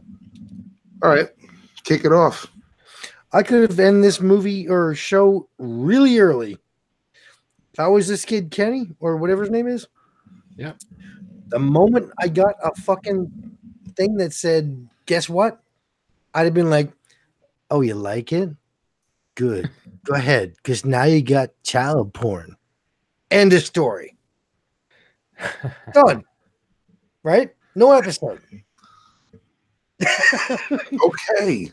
Was he a child though? He wasn't underage. Yeah, he was like 15. Oh, really? Yeah. I got the impression he was a little older, but I just Even so, not 18. He couldn't drive yet. right. He couldn't drive because he didn't have a license. He didn't necessarily say it was because he's not old enough. Well, he's not old enough. I disagree. I think he's a young man, 18, 19, 20. No, fucking 18, 19, 20. Yeah, because he's supposed to watch the little sister, who I thought was like 15 or so. Yeah, I thought Well, his sister was older than him. I thought the old sister was older too. Me too. No, younger.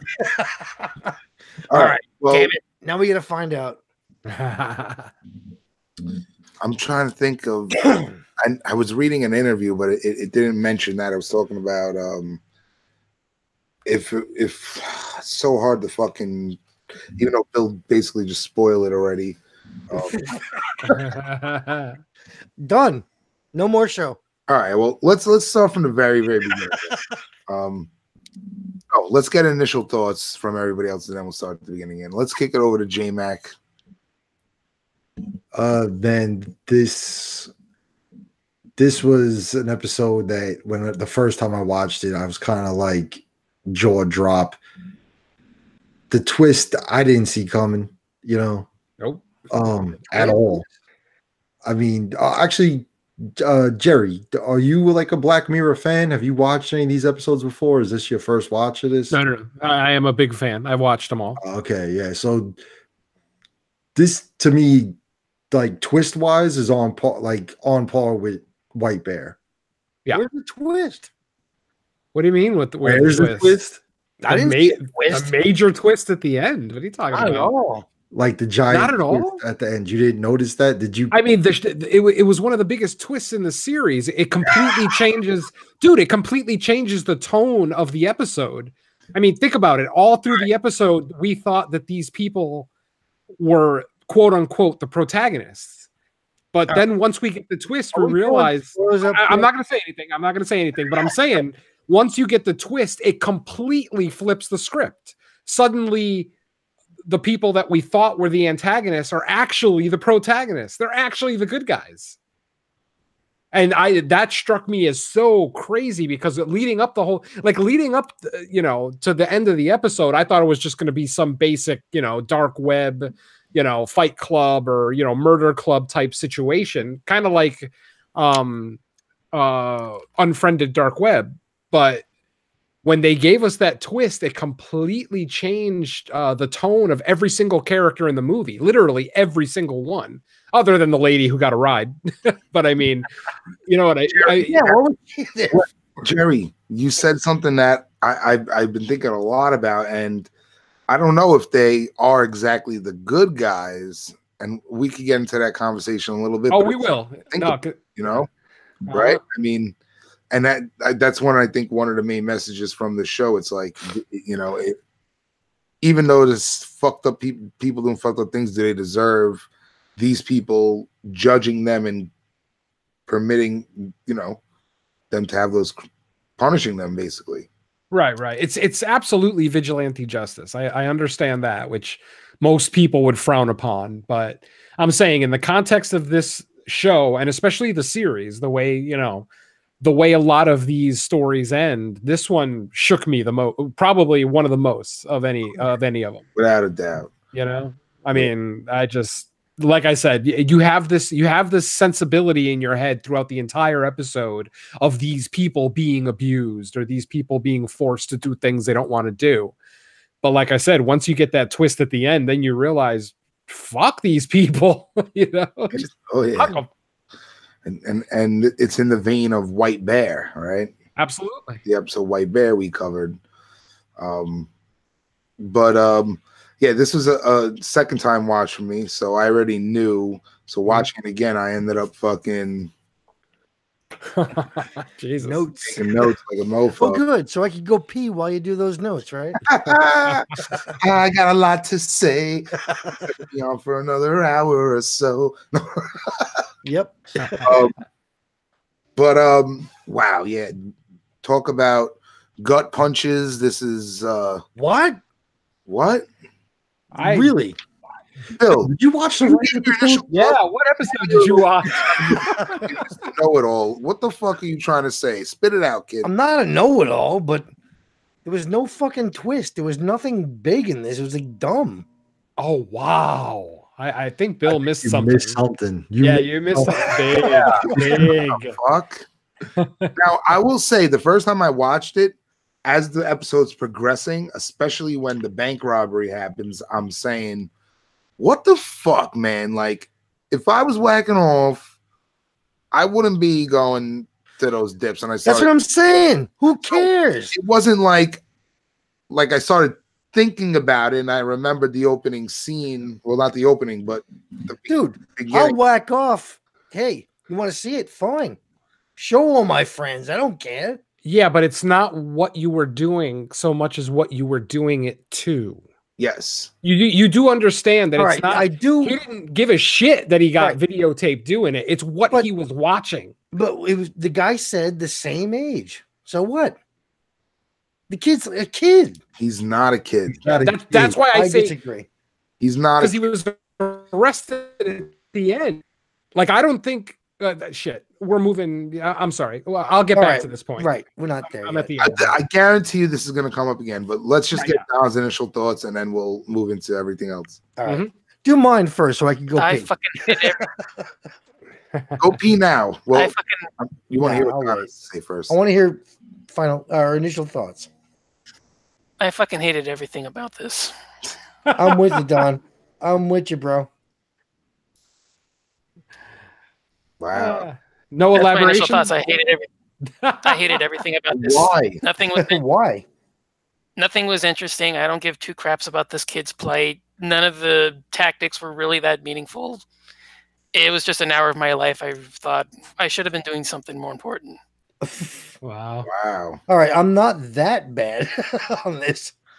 I did enjoy some parts, but I mean, I think this is some of the most, intense, tension-ridden 50 minutes I've ever wow. experienced on the screen. Absolutely. All right. I agree.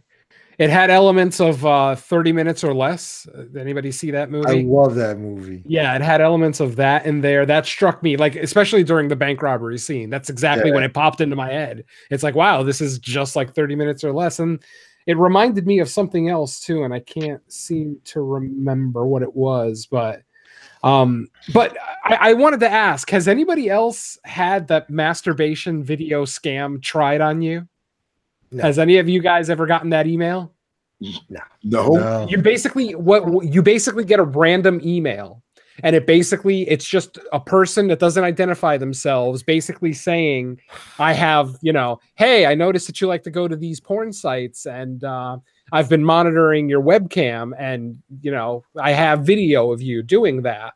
Unless you send me this amount of money, I'm going to send it to everybody in your contacts. Right. But that's a scam. They don't, they obviously, because with me, I've never done that on the particular computer that they were supposedly contacting me on. Not So on I'm that like, one. yeah, exactly. So I knew that they were lying, and I'm like, and I just started having fun with them. I'm like, I answered like I was a scared 12-year-old. Oh, please don't send it out. What can I do? Please let me know. I just basically trying to get the guy to give me like specific information that I could potentially get to somebody, an authority who might be able to do something with it. But I think he caught on to me after a while. And after a while, just, you know, stopped contacting me. Yeah, But yeah, I They mean, tried- I don't They do tried porn. So.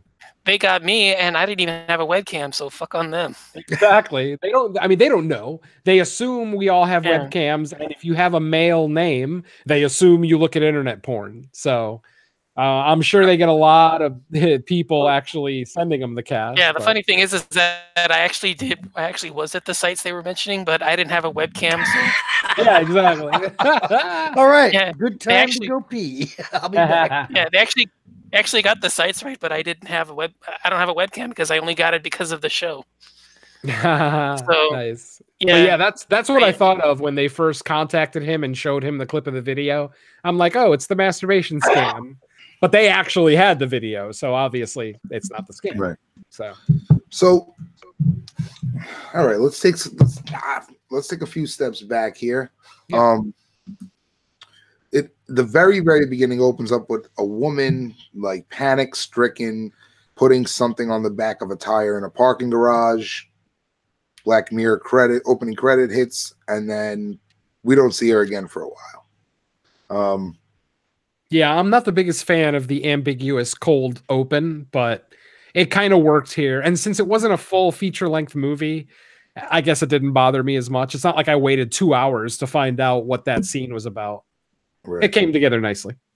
And it wasn't like too in your face, you know, it was like one little thing in the episode, then the episode, a nice exclamation point, rather than like something that felt forced or, you know, contrite or something. I think it worked. It wasn't like they showed you the ending and then told the story, you know what I mean? Yeah, I'm not the biggest fan of the entire episode being a flashback, or like an entire movie being a flashback. You know, the whole starting at the end thing. It may have been clever like in the 60s and 70s, but now it's just a overused trope. Without a doubt. Mm. So there's so much shit going on here. Oh my God, I'm so overwhelmed. I don't even know what to look at first on my paper. Well, I like about this episode is that it's one of the few black, or maybe the only Black Mirror episode that is actually in the present. Like, there's no crazy technology in this thing. Uh-huh. Like, this is something that you could sit and watch and be like, something like this could fucking happen to me. Someone could hack into this computer right now, watch me through my fucking webcam, you know, while I'm beating it to all kinds of shit. Fucking there's, you know, that's, and it's crazy. And just, you know, you hear about I think Joey mentioned it recently on an episode about, you know, people who don't even live in the same state as other people getting annoyed at them on the internet about stuff and like personally attacking them. And, you know, I saw a girl I know, she wrote, she posted something on Facebook and her page is open and somebody saw what she posted and they didn't like it. They started arguing in the comment thread. And this person went through her shit and managed to find that she owns a restaurant and went on Yelp and wrote this review about how she was slinging racial slurs around the restaurant and shit like that. And all this crazy stuff. And it's a stranger, a complete stranger going out of their way to try to fucking ruin your livelihood. Mhm. You know? That's Just great. don't engage. Life Yeah. lesson: don't engage on the internet. Oh yeah, no. I only fucking fight with Uncle Nudie Neil Lemoy. Nudie. You know, like you won't see me fucking arguing with anybody on Facebook. Like back in the day, for sure. Not like you, fucking Uncle Bill. Over No, there. I do. I fuck with Mike Merriman. That's all right. He deserves it. I can't get myself to care enough about anything to argue with strangers. I You don't. know what I'm either. I saying? just troll him. I just don't argue with strangers. I'll argue, but it's only with people I know. You know, like if I know where you live, I'll argue with you. But total strangers, no way. And I've just don't relaxed post on that anything too. worth- I just don't post anything that's worth arguing about. So There you go. Yeah. So let's take a couple steps back again and set the stage. Then we meet Kenny, our I guess protagonist for the time being. Kenny, he's young kid, man. We don't get a definitive answer, but I'm pretty sure that he's already 18. Dude, he's got like hair coming in. You can see it in the opening part. Yeah, I don't think so. I don't know. Dude, and even if he is 15, right? What if he's looking at 5-year-old girls? Oh, right. Yeah. The content is illegal no matter who looks at it. Oh, yeah, but even if a 10-year-old looks at another 10-year-old, it's still child pornography. yeah, but what was he doing before he did that? He was watching TV, which showed what? Older women. Right. Right. That's probably what he was doing. What do you mean? No. What? Well, No, they definitively explained what he was doing at the end. If you listen to the conversation. No. Only the other guy did, not him. no, but when the guy asked him, "What were you looking at?" Kenny started crying. He said, I was just looking at some pictures, and he goes, Right. Yeah, he goes, me too, how young were they? And then the kid starts fucking crying. Right. Yeah. Well, because they were looking at the same age kids. He's 15, dude. Him looking at 15-year-old girls and that 50-year-old guy looking at 15-year-olds, No, they were but it's looking still- at like yeah. children, bro. Yeah, I don't know. No, it's what it is. It's supposed to be children. They Oh, is that the Wait, twist? put in the twist is that he's Are a you fucking fucking pedophile. serious? Yeah, you didn't get that? Every I- single one of them were. Dude, No, I really didn't get that. They all did Oh, something wow. that, depending on what they did, was the severity of like Even- their fucking task all right, for this Even day. at the Time end, out. they showed all the people, like the girl, the black guy. I'm getting a What? text message from my buddy that's watching the show live. Like, what's going on? How come he doesn't understand the ending of Black Mirror? Yeah. If he missed that one line right before the fight, then I can understand the confusion. But yeah, that conversation between those two guys pretty much Yeah. tells you that they're all looking at illegal stuff. He was like, But- how young are they, huh? But dude, I was assuming he's a kid looking at people his own age, Doesn't matter. Dude, and all these. I agree with you that adults- he's a kid, but it doesn't matter. Like I said, if a 10-year-old is looking at pictures of a naked 10-year-old, it is still child pornography. It is still illegal. That child will still be arrested. I mean, you look it up. I mean, it's You're common. It's fairly common knowledge. I mean, it's the content that's illegal, not the fact that a 10-year-old's on the internet. No, Right. it's that a 10-year-old's on the internet looking at naked pictures of a 10-year-old. No, I That's get the problem. But I'm saying, So- I in my eyes, this kid's like 15, looking Right. at other 15-year-olds. Well, So- then he's still going to jail. Is the point? Well, not really. No, but he's whatever. still going to No, jail. it is. Yes. yes. It is Yes. absolutely the point. Yeah. He's getting put on a sex Yeah. offenders list. Yes. Yeah. Yeah. I mean, Yeah. man. Yeah, Bill, the problem with you is that you fail to realize that's a crime, even though, yes, that is what he's technically doing. He's still doing what is a crime. Yeah, and his mother confirms it. Like, In the phone call. Yep. shout out to my man, the other James from Brooklyn, just texted me. The mother confirms it. Remember, Yep. they're kids. Remember at the end when That's she's why I don't think No. he's that young because of how This is- mad his mother was. watching this video. I figured he was like in his early 20s. I thought 18, 19 because he obviously still lives at home, but they never mention school. They don't even, he's going to work. So he's got a job. Right. And Bill, I didn't get my driver's license until I was 27. Oof. Ooh. I rode a bike to college. God bless you, buddy. So can't go off Yeah. that either. Mind you, I was 25. Yeah. Wow. And just to throw the nail in the coffin, the actor in an interview confirmed it. Oh, Kenny? The kid who played Kenny? I forgot his name, but I was reading Alex our Slother. interview and he confirmed it. Cool. Well, So- yeah, I mean, that's what I got out of it. I think most people would get Changed that. the whole way you watch the episode. The whole fucking shit goes Yeah. upside down. The whole time you feel bad for Kenny. You feel bad for the guy from Game of Thrones. You feel bad for everybody, the black guy on the moped. You feel bad for everybody because you think they're getting a raw deal. But then you get that twist at the end and it's like, oh shit, they were the scumbags. And it's all I saw was the troll face at the end. I'm like, all right. Yeah, the you mad bro? That was the you mad bro face. And that's what I mean. I was going to ask, what is that face? Is that from something? It's a meme. It's an old meme. It's a troll meme. Yeah, it's old. Ah. From the golden days of the internet. Yeah. Before we hated each other. You mad, bro? That's it. Yep. You mad, bro? But yeah, that's what I mean. That's what I mean about this whole script getting just flipped on its ear after that twist. It's like, you care about these people and suddenly you're like, fuck them. Suddenly you're cheering for the fact that they've just gone through all this and then the stuff gets leaked anyway. It's all like, right.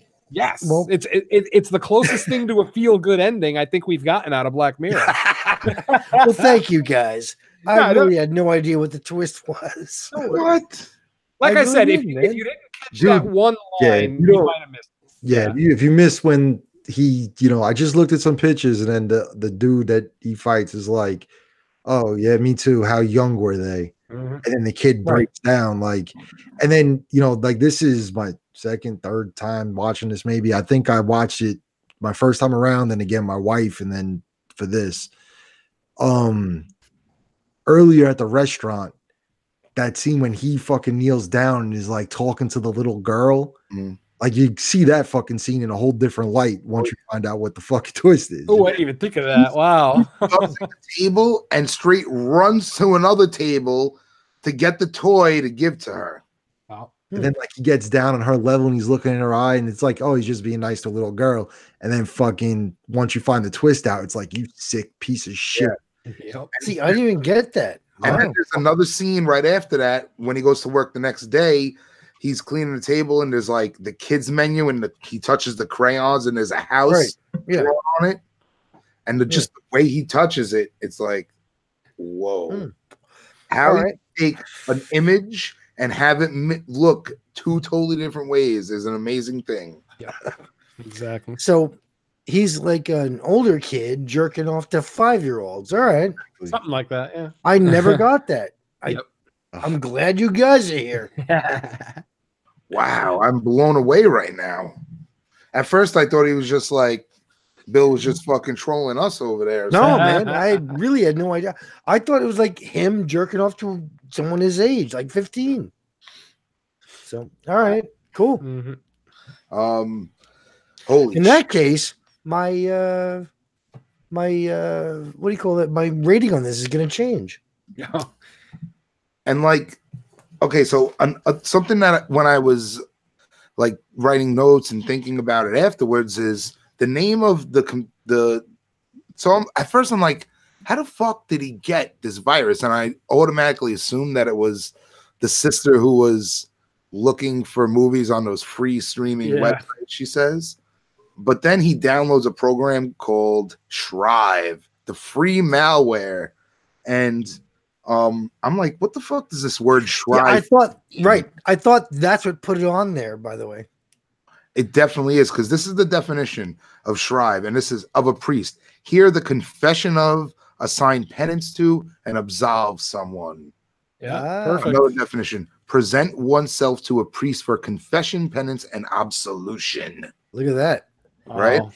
So that that thing was definitely out of shit, forcefully. So I mean, it's interesting how a little detail like that, could speak volumes. I know now from watching Black Mirror, every little detail is there for a reason. Yep. Man, it's funny too, because the first time I watched this episode, leading up all the way till the end, the whole time I'm just like, there's got to be something more to this, because this all seems so petty. It seems so petty that these people would get all these guys just for money. Basically just for a little bit of, not even a lot of money, just a couple of handfuls. Jerry, this is exactly where I'm coming from. Like, why? Who exactly cares? That's why that's why I didn't like it. Yeah, that's why that twist was so important. All right, 'Cause all right. Definitely changes, the scope and the tone of the episode. Yeah. And remember, like this kid, right? He's, he's a kid. Like if you walked across this kid, if you went and ordered food from him in a restaurant, if you passed this kid on an everyday life, you would not even fucking think twice about that. What do you think when you think of a pedophile? You think of like the creepy little dude in a van and shit. You know what I mean? But I think of a hairy guy that wears tank tops. Yeah, exactly. It's you, Venom. But seriously, think about it, right? Like this is a good kid, quote unquote, through the eye of just the passerby. He's a young, innocent-looking kid. He works in a restaurant. He rides a bike. I mean, dude, come on, look at him. He's a little fucking wimp. Right. That's why I thought he was 15. You wouldn't think that he's, a nefarious character. All right. I got to give this one another show, another view. It definitely speaks to the whole, what does a pedophile look like? There's no standard look. What does a rapist look like? What does a murderer look like? There's no blueprint for what those people look like. So yeah, it's always, we get the Ted Bundys of the world where people are surprised that, oh my God, he's so handsome, yet he's a serial killer. And it's like, why are you surprised? Why in this world in 2019 would you be surprised that somebody that looks normal isn't? Right. I mean, we have to look normal. We got to have jobs. We got to, we can't just shut ourselves into our house. What do you mean we? Shut up. Don't look in my basement. No, but or in my crawl space.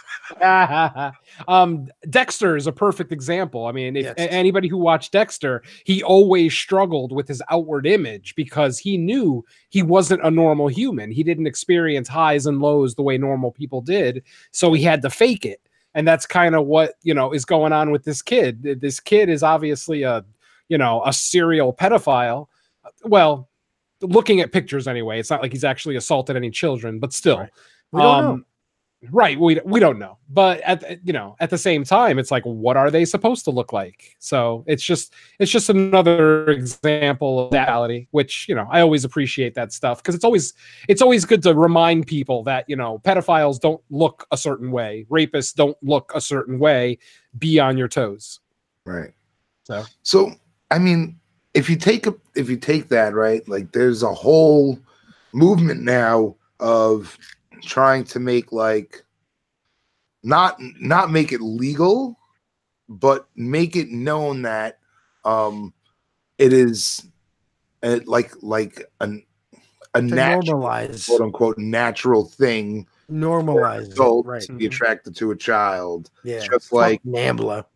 Fuck NAMBLA. Damn right. Fuck NAMBLA. But you know what I'm saying? Yeah. And is that shit right? No. No. Not right. No. Obviously it's not right. So the thing is, right? At the end of the episode, do you empathize with this character? Right? I mean, knowing now, no. But dude, I swear, guys, I was like, where's the twist? What are you talking about? But like, just because he has these fucking horrible impulses, like, does that mean automatically you don't empathize with him? Like Jerry said, you didn't. It's not like he actually. Yes, he's committing a crime. He's looking at child porn. He didn't commit any acts on a child, as far as we know, right? But at the end of it all, like, can we still sympathize with this character? Didn't he beat the guy to death? He's a criminal. I mean, it's implied, that he won the fight. Oh yeah. At the end of this, he's done, bro. His DNA is in the bank. If you think about it, he pissed on the floor. Yeah. He's done. I mean, by the end of this episode, he's going away for pedophilia, fucking murder, and bank robbery. Yep. Like they put that bitch under the jail. And not to mention, they would have also gotten him for the car theft too. He would have been an accomplice on the robbery there. Yeah. I mean, yeah, it's true. It's not their car. They took it. GTA. And you know what? I'm gonna be the one saying it. It's not right. I'm not validating his actions, but I don't think he deserved to be going to jail for murder. He's not a murderer. Yeah, he is. He's forced If to he killed that guy, he's a murderer. he's forced to become a murderer. I understand that. No, absolutely. Good But call. he's still Yeah, but he's forced to become a murderer to protect the crime of pedophilia. He also will- became a bank robber too. To a kid, but he didn't want to wake up in the morning murdering. He should right. do child pedophilia. Yes. But the thing is, he was forced into being a murderer to protect the crime of pedophilia because he's under the guise that it's going to go away if he does this. Right. So he's doing it knowingly. Yep. He's doing this under the guise of protecting his pedophilic tendencies. Well, he does try to kill himself first. Yeah, that was cool. That was great. Click. Yep. I thought he was just going to shoot the other guy. That would have been Yeah. easier. But guys, who do you think was on the other end? That's a damn good question, bro. Jonathan Snowden. I don't know. Say Jonathan Taylor Thomas, but I mean, obviously, it's some shadow organization who's obviously very tech savy. Not at all. Well, you think It's it was some- one guy? Yeah, it's some fucking hacker who's like, troll face. yo, do you know, I don't. all the time. guys? Remember in the hotel, Mhm. right? And they're leaving, and it like focuses on this young kid. At that show, it shows their paranoia though, because they say we're watching, but think about it: who doesn't have a fucking phone in their pocket all the time? They could be hacking into your phone and watching you through your fucking phone's camera. They could be listening to you through your phone's fucking microphone. Yep. You know what I'm saying? So watching doesn't necessarily need to be actually physically seeing you. Mhm. No, You know what I mean? but what I'm saying, like, do you think that young kid was part of this group, or do you think it was? Ooh, No. I Possible. wouldn't. No way. No, I It wouldn't was go that cool far. to fucking. I think it was a cool thing to have. I'm gonna call him fucking Braun because of Game of Thrones. The whole Yeah, exactly. Ron. what the fuck? I think what was it, Hector in the Yeah. yeah, Hector. Like they're leaving, and he kind of like, you know, he's sizing up everybody. He's so fucking paranoid. Mhm. And in situations like that, if someone's like, I could fucking see, you're gonna freak out if you read your phone and see that.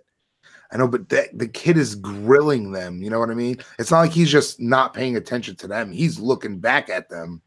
You know what I mean? He's looking at them. Well, they're being could like fucking that kid while he's walking holding that box with the cake looks terrified.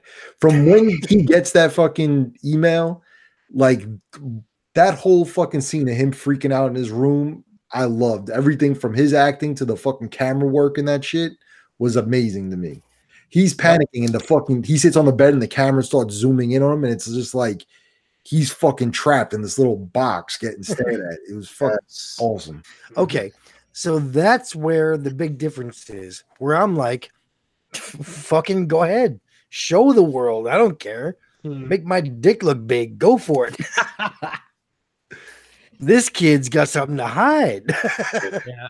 I mean, I had before I moved out of New York, I was on 86th Street and I'm waiting for my wife. She's in a store. I'm double parked because there was no place to fucking park. And I look, and through this other store's door, I could see this girl I know. So I fucking text her like, hey, that's a nice, you know, fucking pink shirt or whatever the fuck it was she was wearing. And she texts me back and I could visually see her and she's like looking around, freaking out. And she knows who the fuck I am. She knows like I'm not some fucking, you know, shadow organization trying to ruin my life, but I'm just fucking with it, like, you know, like I could see you kind of deal. And I could see her getting like freaked out. You know what I mean? Oh yeah. Could you imagine complete strangers hitting you up with shit like that? How fucking crazy you're gonna act? Mm-hmm. Dude, it's fucking nuts.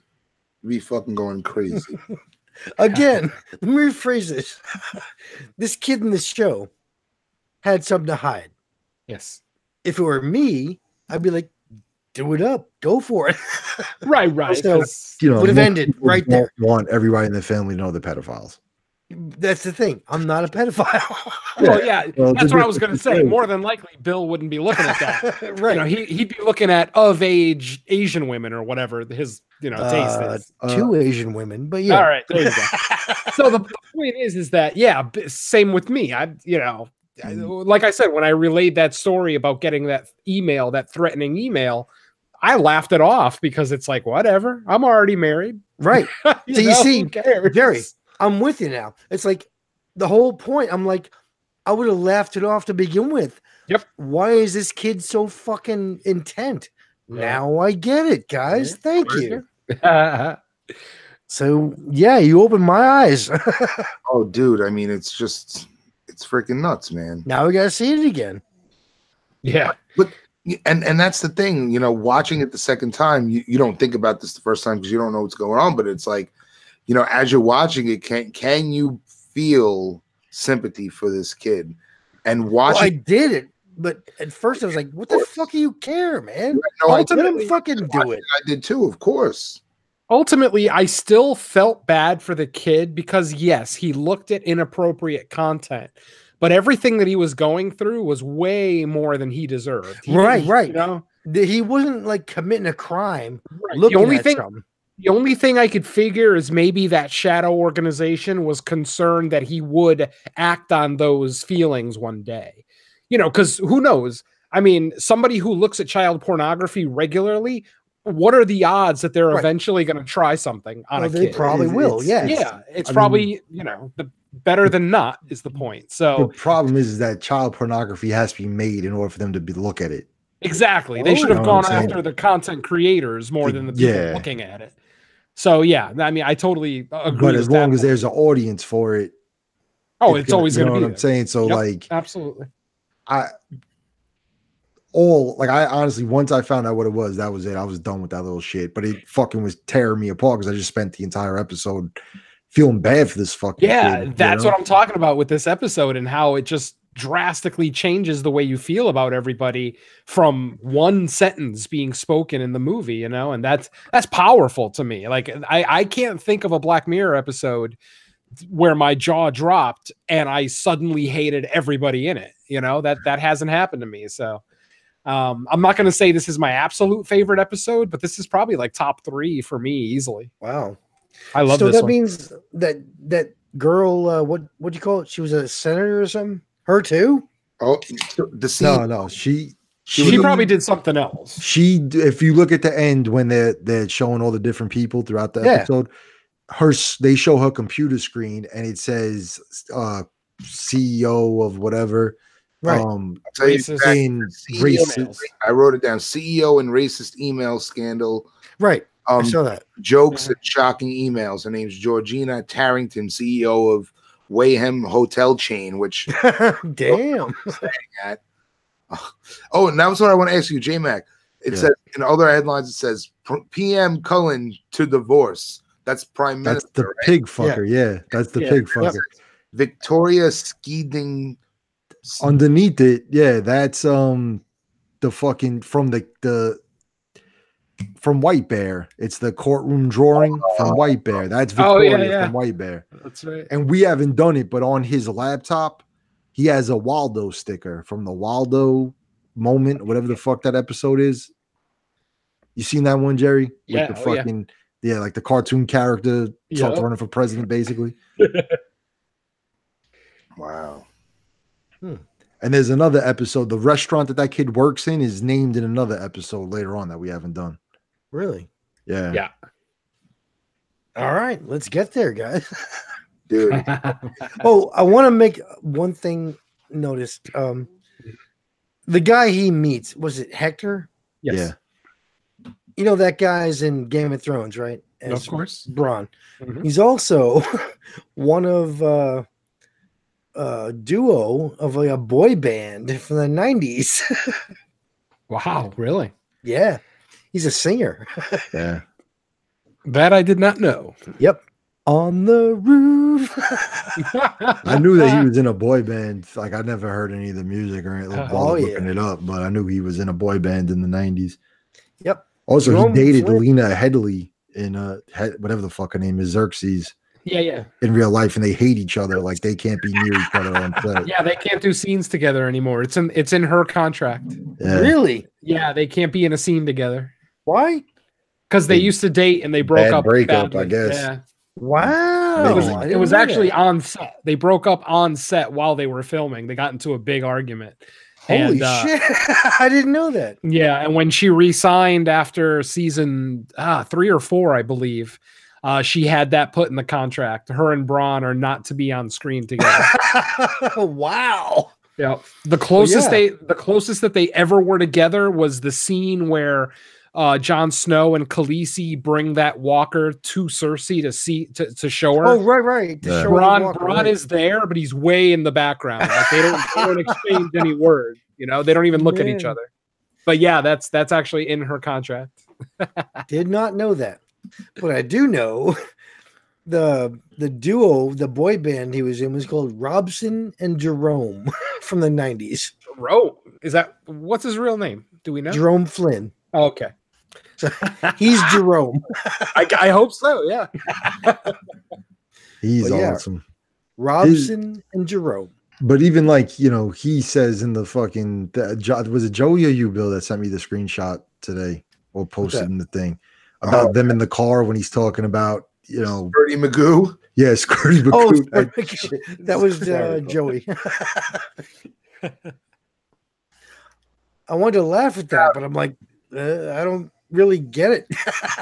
Now I get it. Oh man. Oh shit. Did they never? Oh wait, no. He does. Braum does say what he did, right, in the car. Yeah, he tells him he was, you know, basically trying to cheat on his wife through With the a internet. prostitute, right? Right. But Gotcha. underage prostitute. The only one that, Maybe. unless I missed it and when you guys caught it, the only one you don't know what they did is the black guy on the On the moped motorcycle, right. that brings the cake to him. Yeah, At the end, you see the family like barking at him, but Exactly. they don't actually say Right. what he did. They say They never say it. they call him a sick, disgusting pervert.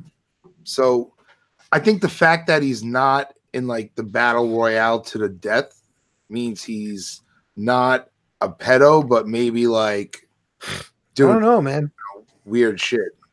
Torture I don't know. porn or something. I think the people on the other side is really like some 14-year-old girl with nude pics, setting people up.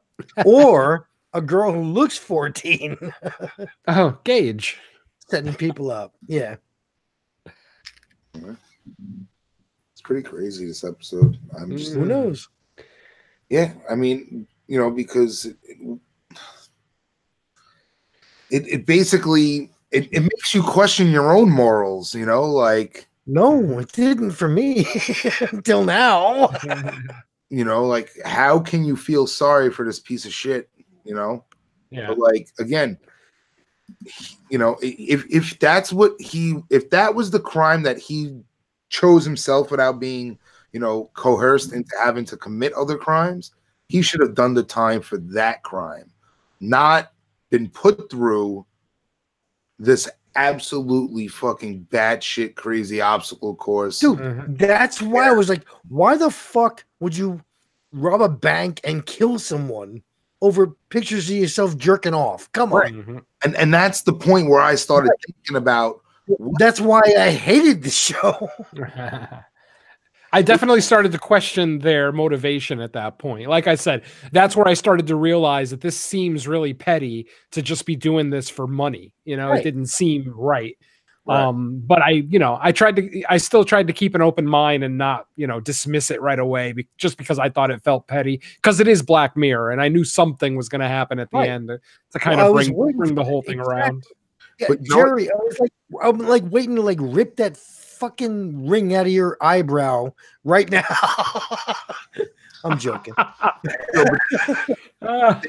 they while they're doing all like this, they're also, you know, adding innocence to this kid. Like, for example, when he's like sitting there eating a plate of food on his lunch break, you know, he's like sitting in the back and like the guys come out smoking cigarettes and they're like, look, she's doing the double naughty, and you know, showing them like those are the guys that are not pedos.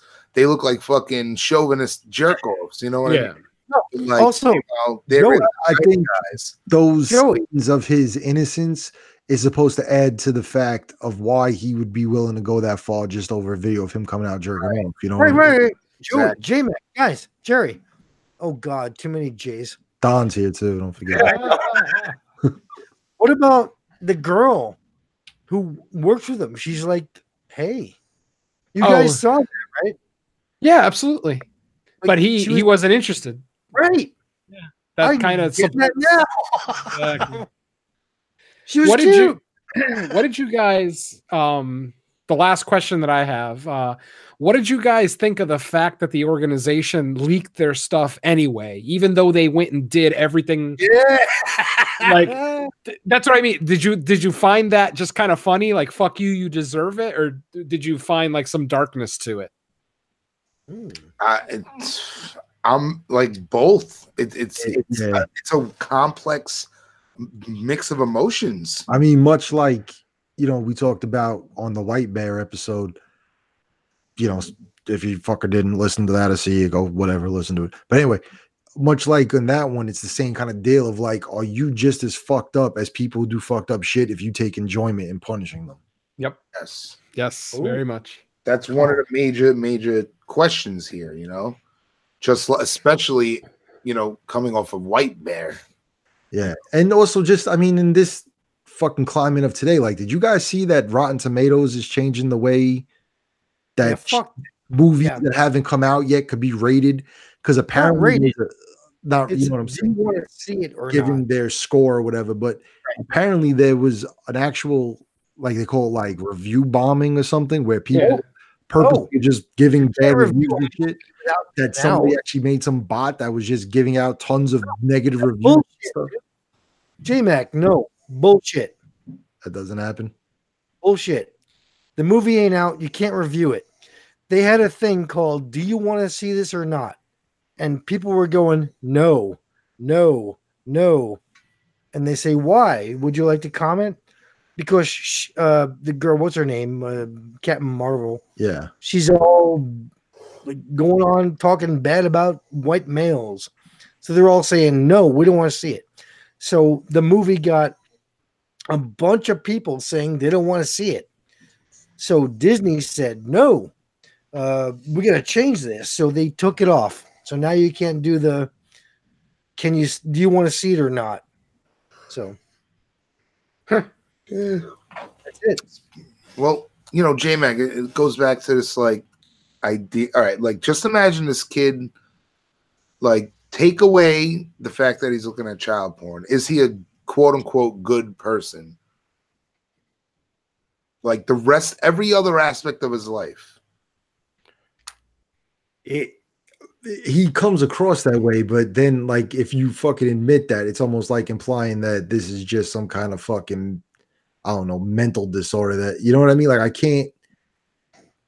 Well, that's the thing. That's why it's so complex. Like, can a quote unquote good person have bad urges? We all have bad urges. It's a matter of how you handle them.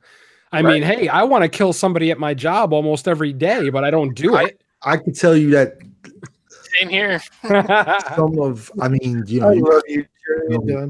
I do. So I could tell you that some of the people who come across as the nicest can be like the most fucking horrible human beings on the planet. Or the most, you know, we could talk about all kinds of crazy shit off the air. I just don't talk about that stuff like while we're actually doing the episode. But I mean, even this pedophilia stuff, like one, you're gonna get punished anyway because you get locked up with the brand of a fucking pedophile on you. Like bad shit happens to those people. They don't usually see the light of day again. Inside a prison, bad shit happens to you. You know, so it's just, it's looked at as like the most deplorable fucking thing there is. It is. You know, I mean, you could be a fucking serial killer as long as you're not hurting fucking children. You're straight. You're good to go. So, like, you know, the ultimate question though is Kenny still sympathetic at the end of it all? Like, I don't know. I mean, he's disturbed, yes, troubled for sure, needs fucking psychotherapy and probably a stint in a fucking institutional facility, yeah. But deserving of the agony that this shadowy group or 14-year-old girl it's causing, you know? Dude, It's a robbed matter. bank, killed someone. Yeah, Yeah. he deserves to go to jail. As far aside from that stuff, though, And kill somebody. what's that? I think he's making the case that should he have been put through that based on who he is. Yes. That's. I mean, like I said, I think you're going to get different answers depending on who you ask. Because Of course, some that's people- why I'm asking it right now. I want to know what you guys think. oh, I mean, hey, I'm a grown ass adult. Of course, that's bad. That's just wrong. Yes. He knows right from wrong. You know, it's not like he has. They may have implied a mental health issue there, but since it wasn't specifically spoken on, I'm going to assume that he's a normal human adult with all of his bearings and, you know, all of his faculties. So he made the decision to look at underage pornography. Right. Jerry. Um, And he could have had that cute chick at work, right? exactly. I mean, he's not, you know, yeah, he comes off as a little bit of a loser, but that's, you know, that's more just what the director wanted us to believe. So, you know, I can understand why he kind of gravitates towards pornography instead of a real life relationship. Porn is easy. Relationships are hard. So, Yeah. you know, I can true. understand that. But still, the thing is that You're not. I feel like you're not answering what I'm. no, I'm trying. I'm trying. It's a matter of what it can lead to. If obviously what he did in and of itself, no, it does not deserve the treatment that he got. But the point is, and I made the point earlier in the episode, how many of those, what percentage of people that just look at child pornography will eventually act on those urges and try something with a child? Obviously, you know, we can't really put a number on that, but if it's even any kind of tangible percentage number, then you kind of have to stop those people. Yeah. Obviously, they went overboard in this episode. They went way overboard because, like you said, they forced him to rob a bank, which is like 10, 15 years. Then they forced him to kill somebody, which is probably, you know, depending on how the UK looks at it, another 20 years. So this kid's probably looking at 40, you know, 30 to 40 years in prison minimum for everything he did on top of the, you know, the pornography and whatever else. So did he deserve it in and of itself? No. I will vehemently say no. He did not deserve everything that he got. But like I said, the organization, the shadow organization, is just thinking ahead. They're basically nipping it in the bud now. Right. Because you saw the way he looked at the kid in the restaurant, you know? Yeah. Like I said, I didn't really notice it until J-Mac mentioned it. But yeah, I do remember him bending down and having a weird smirk on his face. Yeah. Yeah, like It's fucking predatorial when you see it. and that's Yeah. one of the things I love about Black Mirror as a whole is that a lot of these episodes need a second watch because there's so much little hidden shit that you don't notice until you get that twist at the end or whatever the fuck it is. Yep. You know? Yeah, they're so subtle sometimes that it's almost masterful. Yeah, I totally agree. Love And it. you know something else in my notes, I'm like, okay, his mother is going on a date. Every time, man. Almost every night. Yeah. Like, where's his father? What's that like? So I mean, he's grew up without a father. I mean, who knows? Maybe the father molested him and is in jail. We don't know, but Yeah. it's It's just possible. something to think about. Where's the Yeah. father figure here? Looks like a divorce to me. It could be. I mean, you know, they didn't really imply, so It's Right. We yeah. don't. There's nothing. There's just nothing there to really assume that there is a relationship, that he turned to child pornography because his dad beat him. It's just, to me, I Yeah, think it's no. just a divorce. I think you're trying to read too much into that. It looks like a I'm not divorce. saying that's definitive, but you know, not having a father figure could, you know, play. I know, but I just think you're reading too much into a situation. I just think you're reading too much into a situation. It's probably just a divorce. sure. I mean, it could be. Yeah, but even that has effect on It's true, child, because you why did know? they get I mean- divorced? I mean, did dad have the same habits? Maybe, like maybe this kid found his dad's internet history one day, and he was like, "Oh, what's my dad look at?" looked at stuff, you know, that he wasn't supposed to, and realized, hey, I kind of like this stuff. I don't know. Again, like Donnie said, we're reaching. We're obviously reaching. We're reaching. They don't imply at all. But You know, you could definitively say an absentee father can make a negative influence on the development of a child. absolutely, especially a male. Yeah, I mean, if a boy doesn't have a male father figure, you know, I'm not going to say that he's going to grow up a wormy little loser like this kid every time, but the odds are better that he's going to grow up to be a wormy little loser. Right. It's not like every time it's going to happen, or even, you know, more times than not. But it is you know, it can happen. Sure. Right? And that's probably what that organization was doing. Like I said, they understand that it can happen, so they're like, let's just, before any kid gets victimized, let's just deal with this idiot now. So. And you know what? From watching a lot of true crime shit in like the last few years, especially recently, like I've watched R. Kelly stuff with my wife, Abducted in Plain Sight. Yeah, oof, that's an eye opener. People, and I think this don't quote me on it, but I think you could statistically look this up. All the people who, you know, are pedophiles usually have some kind of abuse that they've suffered in their childhood. Yes, you know, because it's normal to them. They don't think they're doing anything. They know they're doing something illegal, but they don't see it as wrong because they grew up with it, or they saw their dad doing it. You know, what minor male figures they had in their life were doing wrong things, but since they weren't necessarily punished in front of them, the kid doesn't understand that, oh, this is wrong. Obviously, as he grows into an adult, he realizes that it's wrong. But by that point, the addiction has been set in. You know, I mean, once you're addicted to porn, I mean, you probably need therapy to get out of that shit.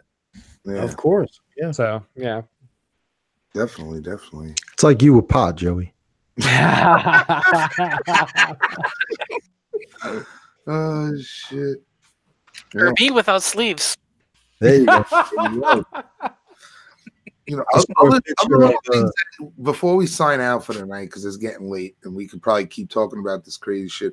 Some other things, like just not pedophilia talk, like just downloading things in general. Just, you know, you Google, malware fixer, and the first thing that comes up on Google, you assume to be legit, right? But it's not, you know, or you get an email, you know, you see all the time, you get an email from somebody you know, and it's like, what the hell, you know? Yeah. It definitely makes you think, like, yo, it makes me not want to be on a computer. Like, I try to do it as little as possible, honestly. You know, it's a good thing. Yeah, I try to stick to the one same website I frequent, Pornhub. Yeah, I try to. That's it. Yeah, I try to stick to like the same Go to XN. 10 to 12 websites. Yeah. Like Yeah, I try to stick to the. I was gonna say, I never get any kind of fucking, you know, I do not watch porn anywhere near the time frame that I used to when I was younger. But like, I don't get any fucking emails or any weird shit like that. I just go to Pornhub. That's it. You know? Mm-hmm. So I don't know what kind of websites you guys, Jerry and Don, go to, but I go to albinovampiремidgets.com. Sleevelesswomen.com. Sleeveless Italian ladies. No, I just use I use the old hidden browser with Pornhub on there. There you go. Well, it's not hidden anymore. Yeah, but you don't. Yeah, but I got 4 different ones. Yeah, but I got 4 of them. Which one do I use? Ay, Dios mío. And like, I don't know. Should your internet activity be made public? No, never. No. I'm not saying that nobody should have access to your internet history, because, you know, obviously there's still bad people out there that need to be monitored. But as far as making it public, like where everybody can see it, no, fuck no. And I'm not even talking about porn. I'm just saying you know, I mean, for me, it would be more like the true death sites that I go to, you know, Best Gore, stuff like that, you know. I don't want people to know how fucking sick and twisted I am. I mean, in the podcast community, I don't care.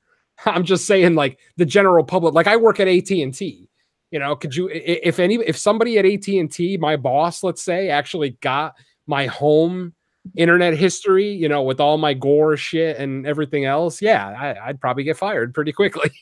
They'd probably be worried that I'd snap and kill all my coworkers one day. But I'm really a nice guy. Exactly, but you can't explain that to, you know, the vice president of AT&T. All he sees is tattoos, a piercing, and yeah, get the fuck out. It's interesting because it reminds me, I was listening to on one of the Sword and Scale Plus episodes, they did an interview with the Cannibal Cop. Yeah, I heard that. You heard that? Like, the NYC, for those who don't know, he was a New York City police officer, and long story short, the way he got his rocks off was he would go on these like fantasy websites where it would talk about, you know, cannibalism, rape, and all that kind of stuff, you know, like all kind of fantasy fetish shit like that. So, you know, he was married, had a kid, he was a police officer, like everybody loved this guy. Nobody had anything bad to say about him. And he was like, listen, you know, I never even thought anything was wrong with this. I would just, like how we're saying, oh, we'll go to Pornhub. Like, he would just go on those sites and just make his weasel, I guess, you know?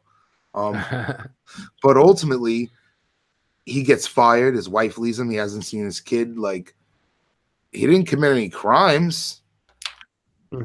Like looking at child pornography is a crime, but doing that fantasy, consensual fantasy role playing and shit, that's not a crime. They definitely they pulled out some what's it called, circumstantial evidence, yes. like because he bought like a roll of duct tape one day, something that any one of us might do for legitimate reasons.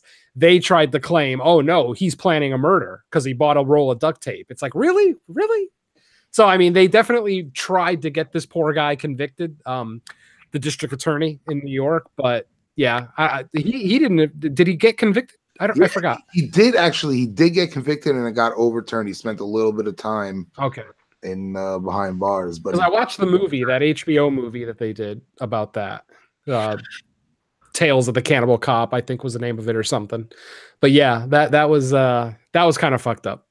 Yeah. Basically, he got arrested for saying things. That's pretty much it. Right. You know, and it is his civil liberty to go on these websites and get into this fucking cyber role playing. I mean, it's not illegal. I mean, that it's not illegal, but at the same time, it's immoral. Like, I ain't mad at his fucking. That's exactly what that was in my head, Jared. Immoral. Yeah.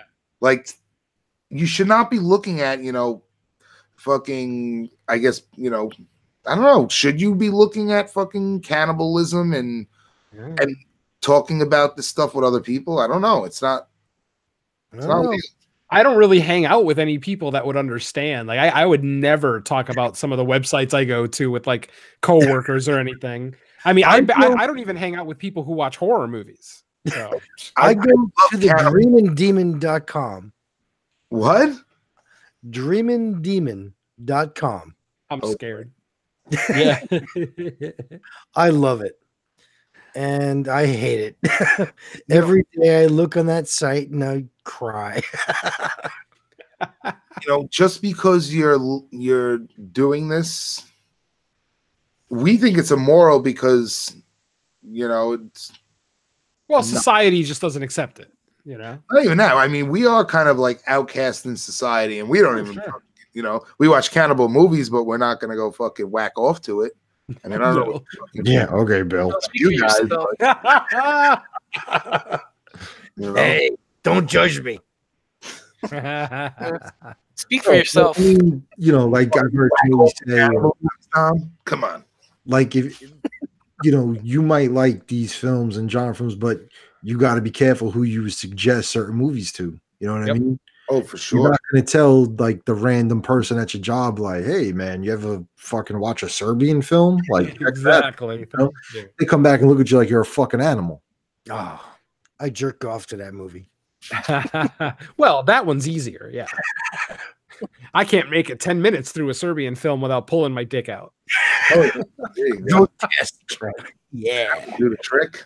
But it's true. Like J-Mac made a perfect example because I made the mistake of talking about a Serbian film at work one day, and my direct manager heard me say that I own it and he wanted to borrow it. And I said, no. I flat out, I'm like, no, I'm not letting you watch this because your image of me will change drastically. Like a horror fan, I don't care. Anybody listening to this show, any horror movie fan, anybody who knows that I like disturbing cinema, that's fine. I have no problem with that. But it's the normals, the people that we deal with every day, they'll never understand. I can't talk about this stuff at work because I will be frowned upon. It's a shitty reality, but it's still reality. So it sucks, but it's what we deal with. It's true, without a doubt, dude. That's part of the reason why I have 8 different podcasts, because I can't talk about this shit at work. Exactly. I mean, it's hey, and that's the thing. Like, so you like all that shit. So why can't he go online and like his shit? Mm-hmm. You might go online and look at True Gore websites and stuff, and he might go online and role play with people about tying up somebody and raping them and eating them afterwards. It's his freedom to do that on his own private time. Absolutely. He shouldn't. I don't think he should have lost his job. No. Normal people, they don't seem on that. Yeah.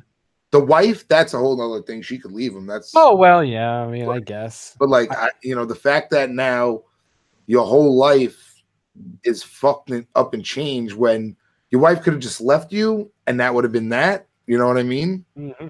And he would have gone on in life and whatever. If he acted, and that's the other side. It's like some psychologists will tell you that eventually, just like we talked about the pedophiles, he would eventually act upon this. That's the fear, yeah.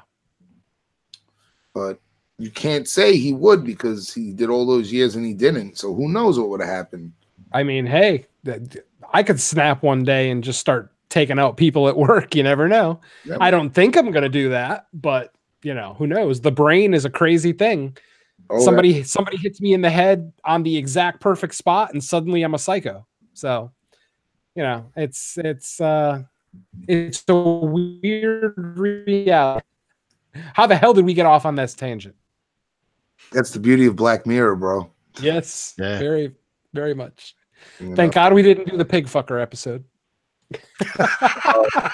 God, I feel like I really want to see Bill jerk off. Yeah, dude. I saw that one. Ugh. That's what turned me off on that show. Yeah, that episode was weird. I was only able to masturbate 3 times. Yeah. Yo. You sick fuck. I just looked at my notes and I just remembered, like, when he puts that padlock on the door, it's like, now thinking about it, it's like, yeah, he's fucking. And remember, he said, somebody said they wipe your whole hard drive. His like fucking jaw hit the floor during that too. Well, look how pissed he was when his sister took his laptop. Yeah, at the time we didn't realize why he was. I thought the whole point of the padlock was so his sister didn't come and get his laptop. Which indirectly was kind of the reason, but it was just more what was on the laptop. Right. I just took it more as them showing showing how weak this kid was, because his little sister is essentially bullying him to the point where he needs to fucking install a padlock on his door to keep it out. Yep. I thought it was older sister, but yeah, whatever. Older, younger, whatever. His mother asks him to look after her. When she says to him, I need you to watch her. Like, I forget. Prison guard. She said, I need you to prison guard your sister. Yeah. Oh, good call. Yeah. Yeah. Remember when she went out on the date? Volume on when you watch this episode, Bill.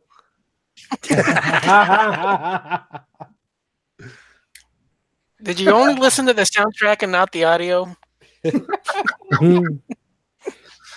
And another thing I was thinking about is like, all right, and this is easily debatable, but just something I thought about. Like, if they're videotaping him, I mean, they're obviously in their network and they can pull shit up and like record his screen, but like the video was of him, you know, not his Trying to screen. think, how could they prove what he was looking at? Right. You know, Right. I mean, if they're in his network and shit and they're hacking, they could screenshot him, I'm sure. You know what I mean? Sure. But just something I thought about, because like, remember, it was just like you see him like going to unbutton his pants, Right. And And that was like Don's favorite part. They show it like 3 times. There. you know, and then assuming the camera would just record that, right? Not what he's watching. So Right. yeah. Well, they could probably Yeah, they but- could still mirror the screen. If they have the ability to hack his webcam, they can mirror his screen on their computer. So they probably what they probably did was took both images, him jerking off and what he was looking at, and they probably did a split screen thing to make one video out of it. So it's like, you know, on the right, it's him jerking off to, you know, 12-year-old boys or whatever he was looking at. And then I think about like, so, but at the same time, they're Yeah. kind of distributing then porn. Right. I don't think their intention was necessarily to distribute so much as leak. There's a little bit of a difference. There's no money exchange, obviously. Like if they were selling that video footage to like the highest bidder on the dark web, then yeah, you got a problem. But if they're just throwing it out there, they're basically releasing it like for everyone to see. It's more, it falls under the umbrella of social justice more than But blackmail. They're still releasing a child porn on the screen. You are correct. And I'm not sure what the Complexity. exact legalities of that would be, but I'm sure it'd be illegal. oh yeah. But then You again, guys the notice- word I mean, legal Rizzo was making somebody applies. rob a bank, and I mean, that's what the fappening was, right? It Yeah. basically illegal, you know. I mean, they weren't underage, but it was still without their permission that Yep. those pictures were released. I have So every picture. I just have the Jennifer Lawrence ones. They're good. But you guys noticed like when he finally figured it out, he like ran up to the fucking camera and like pasted over it, right? Yeah. Oh, right, yeah, he put that piece of gum or clay or Whatever it yeah. was, like gum, yeah. Whatever. Yeah. At that point it was too late. They already had their Right. video. ain't helping you now, buddy. Yeah. Yeah, that's like the first thing I do when I get a new laptop. I tape over that fucker. Like I'm on my Mac right now, so I can use the camera, but I got a laptop that I use for most things, and yeah, that Right. camera's covered. All right. So I think it's that time of the night. Yeah. I think it's. I'm gonna just outright go 5 out of 5 on this one. I think it's one of the most craziest episodes of anything I've ever seen television wise. Mm-hmm. It's really, really blown away by it. You know, rewatchability is there. Especially now, I want to see what that little cartoon thing you were talking about was. See that episode and what that was all about, because I never saw that one yet. Oh, the Waldo Yeah, experience, a Waldo moment, some shit like that. yeah. But ultimately, I mean, I think the writing is fantastic. The way it's directed, the misleads, it's perfect. You know, Bill didn't even know what the fuck he was watching. The way he's, but yeah, I'm gonna have to go straight 5 on this one. And just to like, I guess distinguish. Remember, we're talking like television here, right? Not like every thing. You know what I'm saying? Like, compared, if this was like everything in a pool next to movies, you know, I don't think we could compare it the same way. You know what I'm saying? But like, in the scope of like television programming, it's just what is like it. Like, not even any of the anthology shows like Twilight Zone or anything encompass something this, I think, fascinating. I think this is fascinating because it really, look at the conversation we had here. I mean, you can't, this is a taboo subject that people don't really talk about, but via this episode, you're allowed to actually get into all this in a more civilized penchant, you know? Sure. This episode's definitely a conversation starter. Oh yeah. All right, let's kick it over to you, Jerry. In the realm of Black Mirror, as far as just judging these episodes against themselves, yeah, this is a 5 out of 5 without question. Based on just television in general, I would probably still go 4.5 out of 5. It's not my absolute favorite episode, but it's definitely up there. Like I said, it's like top 3 or 3 to 5, somewhere in that range. So yeah, like I said, in this world, it's a 5 out of 5. All right, Bill. Yeah. Again, like they told you, I didn't get it when I first saw it. So originally it was like 2 out of 5, but now that what? You need a rewatch. Yeah, I'm gonna rewatch this shit, and upon knowing what I know now, 3.5 out of 5 right now. Much better. Big increase there when it all makes sense. Yeah, That's valid. Absolutely. I'm going 5 out of 5 on this one. This is one of my favorites. I'd probably say it's in like the top 5 Black Mirror episodes for me. Oh, shut up and dance. Excellent. And there was no dancing. Don, I'm not even going to ask you. We'll just assume it's a 0. What do you got, Donnie? Fuck the exploits of a pedophile. 1.5 for the technical qualities. 1.5. Hey, at least he gave it something. Yeah. I'll give him that. Yeah, the technical qualities were great. It's just following the plight of a pedophile. Fuck this. Right. But not knowing he was a pedophile to the end, like the sense of like anxiety in this fucking thing. Yeah. So I'm more fucking confused that Don knew he's a pedophile before I did. Don pays attention. I watched the episode, Bill. He might have an absolute weirdo ass taste of cinema, but the guy can comprehend the shit. That's for sure. So I guess that's it, folks. Until next time, when we discuss the full-length feature film Nothing But Trouble. Yeah. Dick A nose. AC that goes around. And with that, J-Mac, another Black Mirror. Yes, I forgot the playtest, season 3, episode 3. All right, playtest season 3, episode 3 was this. So season 3 episode, we don't know, but it's on 2, Netflix. 4, one of those episodes there. Playtest, folks. Playtest and Nothing But Trouble. We'll see you in 2 weeks from tonight, Wednesday, March 14th. That's it. Until next time, Jerry, Don, thanks for coming on and joining us. Yeah, thanks. Shows.